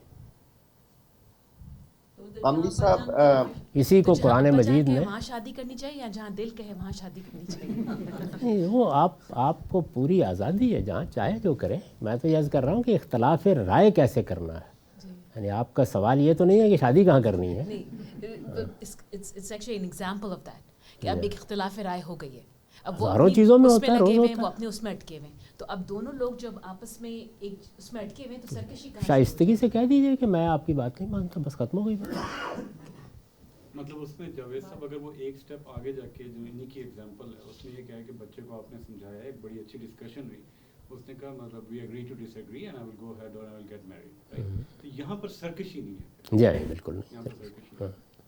یہ یہاں پر آپ یہ کہہ سکتے ہیں کہ دیکھو بیٹا ہے, میں نے بہت سمجھایا, میری بات نہیں مانی اس نے. آپ یہ نہیں کہیں گے میرے سامنے کھڑا ہو گیا. ہم جیسے سمجھتے ہیں اللہ کی پلاننگ یا اسکیم ہے کہ دنیا بنی, اس میں انسان ہیں اور ان کے اعمال کی بیسس پر اکاؤنٹیبلٹی ہوگی. تو جب اللہ نے حضرت آدم بنائے, ان کا کمپینین حضرت حوا کو بھی بنا دیا, تو پھر کیا ریزن ہے؟ اب نسل آگے چلنے کی بیسس تو وہ ایکٹ ہی ہیں, تو کس بیسس پہ, کیا وجہ ہے کہ اس سے ایبسٹین کرنے کو کہا گیا؟ اس لیے کہ نسل کو آگے بڑھانے کے لیے ایک ادارہ بنانا ناگزیر ہے خاندان کا, اور خاندان کا ادارہ نہیں بن سکتا اگر اس پر پابندی نہ لگائی جائے. ورنہ تو فطرت کا تقاضا یہی ہے کہ آزادانہ جنسی تعلق جائز ہونا چاہیے تھا. تو اللہ انہیں کسی پروسیس سے گزارنا چاہتے تھے بیفور یہ چیز ان کے لیے حلال ہوتی ہے. چونکہ یہ پابندی لگنی ہے آگے جا کے, اور اس کو ایک دائرے میں محدود کرنا ہے, تو اب اس کی تربیت ضروری تھی, کیونکہ سارا فساد تو انہی دو جگہوں سے پیدا ہونا ہے جتنا بھی ہے. اس میں جاوید صاحب ایک اور چیز تھی وہ جو آپ نے بات ہمیں سمجھائی کہ جب مطلب شیطان نے آ کے ان کو ورگلایا اور ان کو ابدی اس کا ذکر کیا, تو سیدنا آدم علیہ السلام کے سامنے وہ ایگزامپل موجود تھی کہ ایک دن آئے گا جب ہمارا دوبارہ اللہ تعالیٰ ہمارے مطلب اعمال پر فیصلہ کریں گے. تو اس میں وہ لاجیکل ربط کیا پیدا ہوا؟ کیونکہ ان کو تو پتہ ہی تھا کہ اگر میں نسل نہیں بتلاؤں گا ایک دن آئے گا اور میری ابدی زندگی ہوگی. تو یہ ہم سب کو معلوم ہے, اس کے باوجود ترس رہے ہوتے ہیں. بچہ پیدا نہ ہو تو مصیبت آ جاتی ہے. ہمارے معاشرے میں تو لڑکا نہ ہو تو اس کے بعد گھر ہی نہیں بستا. کیوں ایسا ہوتا وہ انسانی کمزوری پھر وہاں پر وہی, یعنی انسان کے اندر وہ جبلی کمزوریاں موجود ہیں. یعنی وہ یہ نہیں ہے کہ محض آگے ہی کی چاہتا ہے. یہ آپ یہ دیکھتے ہیں کہ سوسائٹی کے اندر بعض لوگ اپنی پوری زندگی کسی خاص چیز کی تحقیق میں صرف کر دیتے ہیں. بعض لوگ ماؤنٹ ایوریسٹ کی چوٹی سر کرنے کو اپنا نصب العین بنا لیتے ہیں. خلا میں معلوم ہے وہاں جا کے ہونا کیا ہے, وہاں چلے جاتے ہیں جہاز میں بیٹھ کے, پیش ہی کرتے ہیں نا اپنے آپ کو. تو یہ جو چیز انسان کے اندر, اسی کی داد دی ہے اللہ تعالیٰ نے, کہ جب میں نے کہا کہ بھائی اختیار لینا چاہتے ہو تو کوئی اور مخلوق تیار نہیں ہوئی, انسان تیار ہو گیا.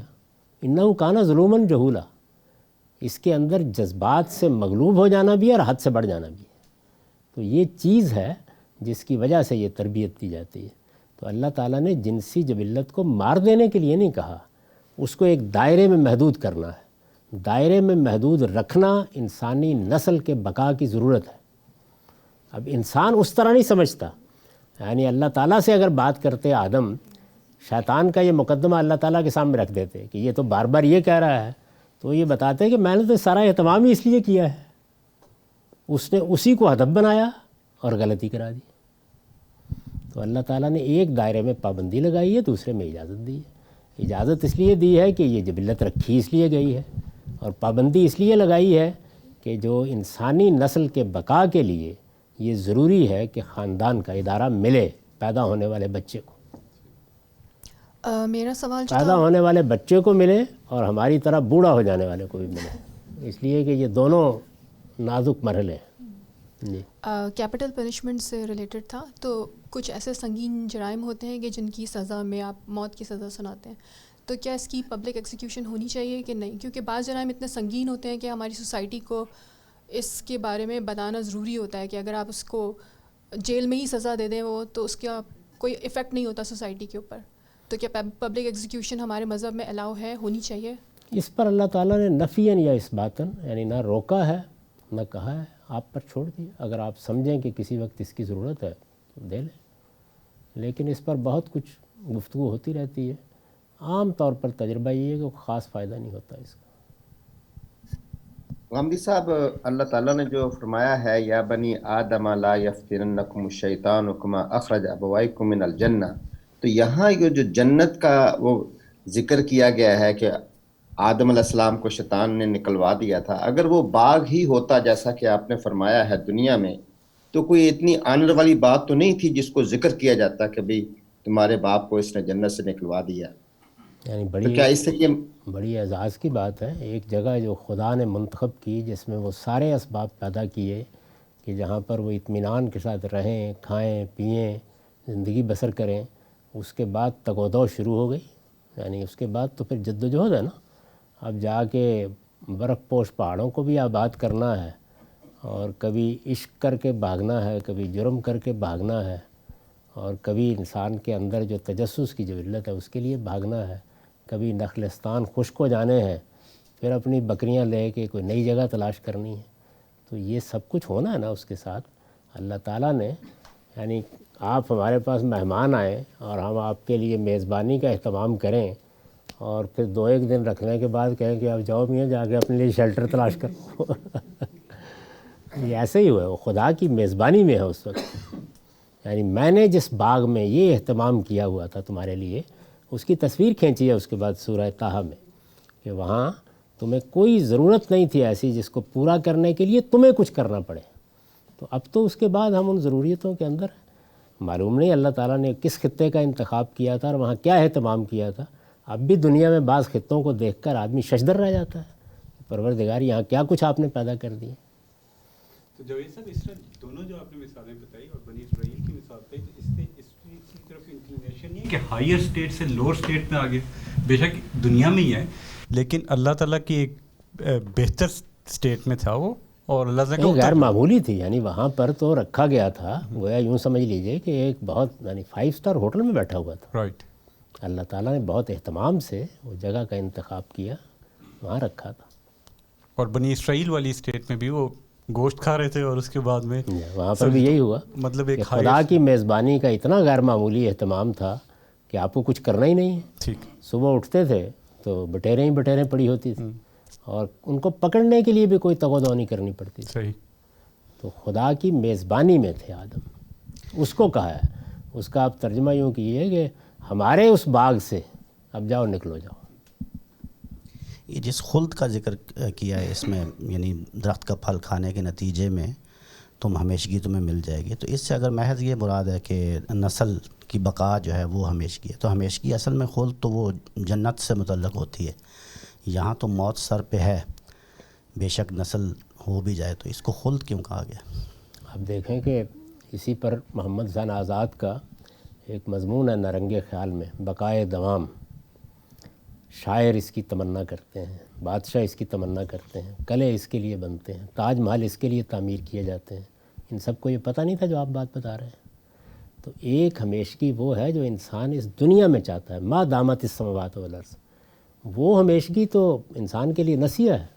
یہ ساری تگ و دو جو آپ یہاں دیکھ رہے ہوتے ہیں، یعنی آدمی بعض اوقات انتہائی احمقانہ حرکتیں کر کے اپنی اولاد کے لیے یہ سب کچھ چھوڑنے کی تیاریاں کرتا ہے. تو یہ دونوں جذبے اپنی جگہ موجود ہیں. اس ہمیشگی پر اگر نگاہ ہو تو ہم سارے آدمی بن جائیں. ہماری نگاہ ہی اس ہمیشگی پر ہوتی ہے. یہی ہمیشگی جو ہے یہ دام ہے.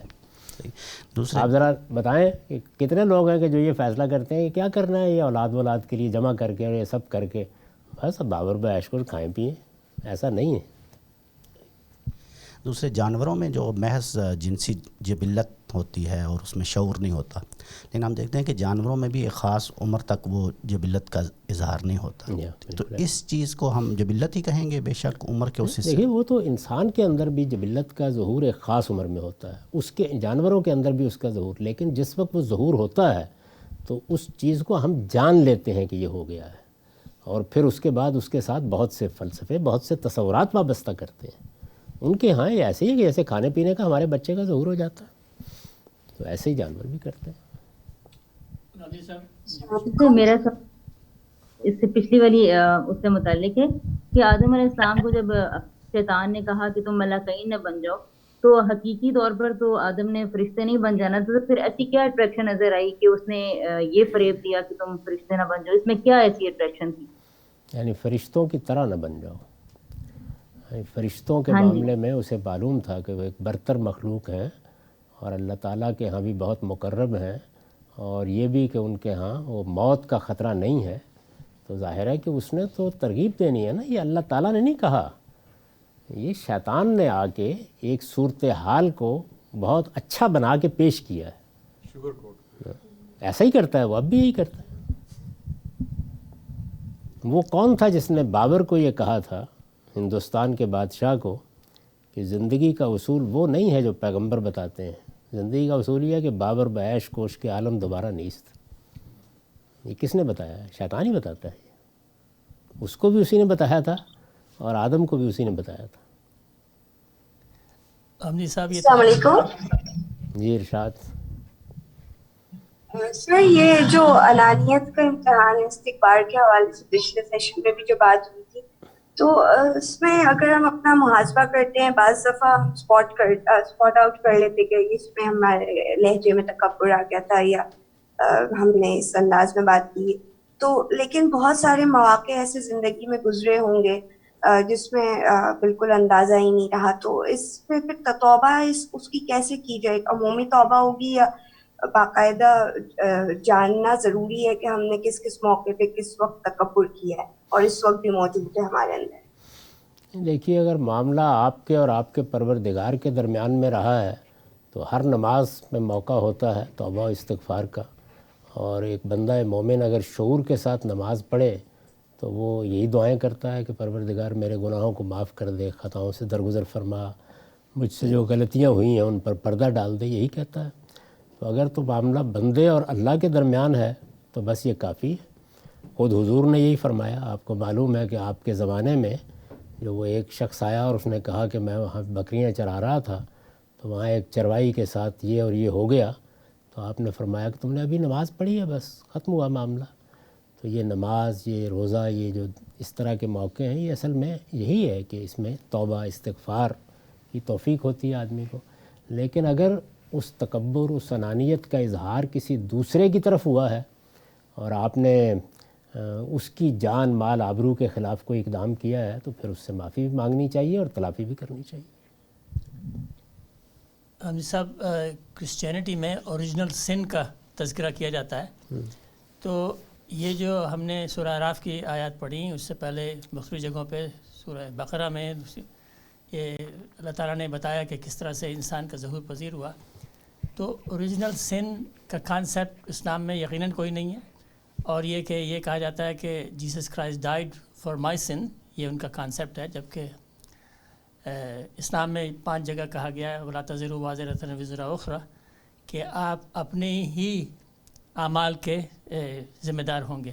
تو اس جو ہم نے آیات پڑھی ہیں، اس کا ان کرسچینٹی سے کوئی مطابقت ہے یا کوئی مطابقت نہیں؟ بالکل نہیں. قرآن مجید نے تو یہ بتا دیا ہے کہ اللہ کے دین میں ہمیشہ سے یہی اصول رہا ہے کہ ہر شخص ایک زندہ وجود ہے، اس کی اپنی انفرادیت ہے، وہ اپنے اعمال کے لیے جواب دہ ہے. یہ جو آپ نے قرآن مجید کی جس آیات کی طرف حوالہ دیا ہے اس میں دونوں باتیں کہی گئی ہے.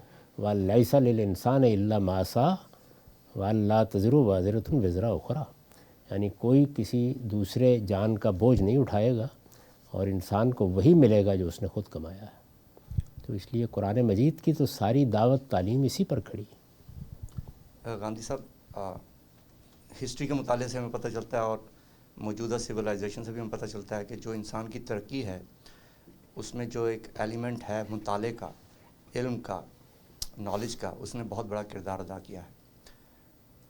ہمارے ہاں یہ کل ایک دوست سے بات ہو رہی تھی تو یہ پوائنٹ سامنے آیا کہ مسلمانوں میں شاید یہ جو ایک بلیف ہے کہ جو اللہ کو منظور، تو یہ جو اللہ کو منظور تھا، یہ ایسی ایک آئیڈیالوجی یا تھیولوجیکل انڈرسٹینڈنگ ہماری ڈیولپ ہو گئی کہ ہم یہ سمجھتے ہیں کہ ہم نتائج کے اوپر جو ہے ہمارے ایفرٹس جو ہیں وہ کسی بھی طریقے سے اس کو چینج نہیں کر سکتے. تو جب بھی کوئی نتیجہ نکلتا ہے تو ہم یہ سمجھتے ہیں کہ یہی میری آٹموسٹ ایفرٹس تھے جو میں کر سکتا تھا اور یہی نتیجہ نکلنا تھا. تو ان کا کہنا یہ تھا کہ شاید ہمارے پیچھے رہ جانے میں اس تھیولوجیکل انڈرسٹینڈنگ نے بہت بڑا پارٹ پلے کیا ہے. تو آپ کیا اس بات سے ایگری ہیں؟ اور اگر ایگری نہیں ہیں تو پھر ہم کس طرح سے اس بات کو ریکنسال کریں گے؟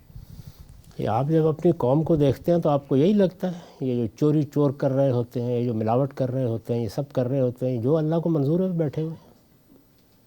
سیاستدانوں کو دیکھ لیں، علماء کو دیکھ لیں، شاعروں ادیبوں کو دیکھ لیں، سب کے سب جو ہیں وہ دنیا کے اندر پوری تگ و دو کے ساتھ لگے ہوئے ہیں. یعنی وہ تو اس کے لیے ہر پتھر الٹنے کے لیے تیار ہو جاتے ہیں. یہ منفی ذہنیت ہے، اس کا اس سے کیا تعلق ہے؟ اگر یہ بات ہوتی تو پھر تو جس کو 2 روٹیاں وقت کی ملتی ہیں وہ ان کے اوپر کانے ہو کے کوئی گناہ بھی نہ کرتا. یہ گناہ کرانے کے لیے کون سا محرک ہے؟ یعنی ہماری قوم کے اندر کسی آدمی کے پاس بیٹھ جائیں، وہ ناجائز طریقوں کی فہرست لے کے بیٹھا ہوگا. پاکستان میں آپ بیٹھ جائیں، مجھے تو بارہا اس کا تجربہ ہوا. لوگوں کی مجلس میں اگر نہ پتہ ہو آپ کو کہ آپ کون ہیں تو تھوڑی دیر میں رشوت لینے کے، پیسہ کھانے کے، دوسرے ملکوں میں ناجائز طریقے سے جانے کے، جھوٹ بولنے کے، ایسے ایسے طریقے لوگ بیان کر رہے ہوتے ہیں، ان میں سے اس وقت کسی کو بھی یہ یاد نہیں ہوتا. جسٹیفیکیشن بھی ہوتی ہے. لیکن غامدی صاحب کیا یہ وہ لوگ نہیں ہیں جن کا دین کا مطالعہ بہت کم ہے؟ نہیں، یہی لوگ اکثریت میں. یعنی وہ بیچارے جو دین کے جاننے والے ہیں ان کی تعداد کتنی ہے کہ جس کے نتیجے میں پوری قوم پر کوئی اثر ہو گیا ہے.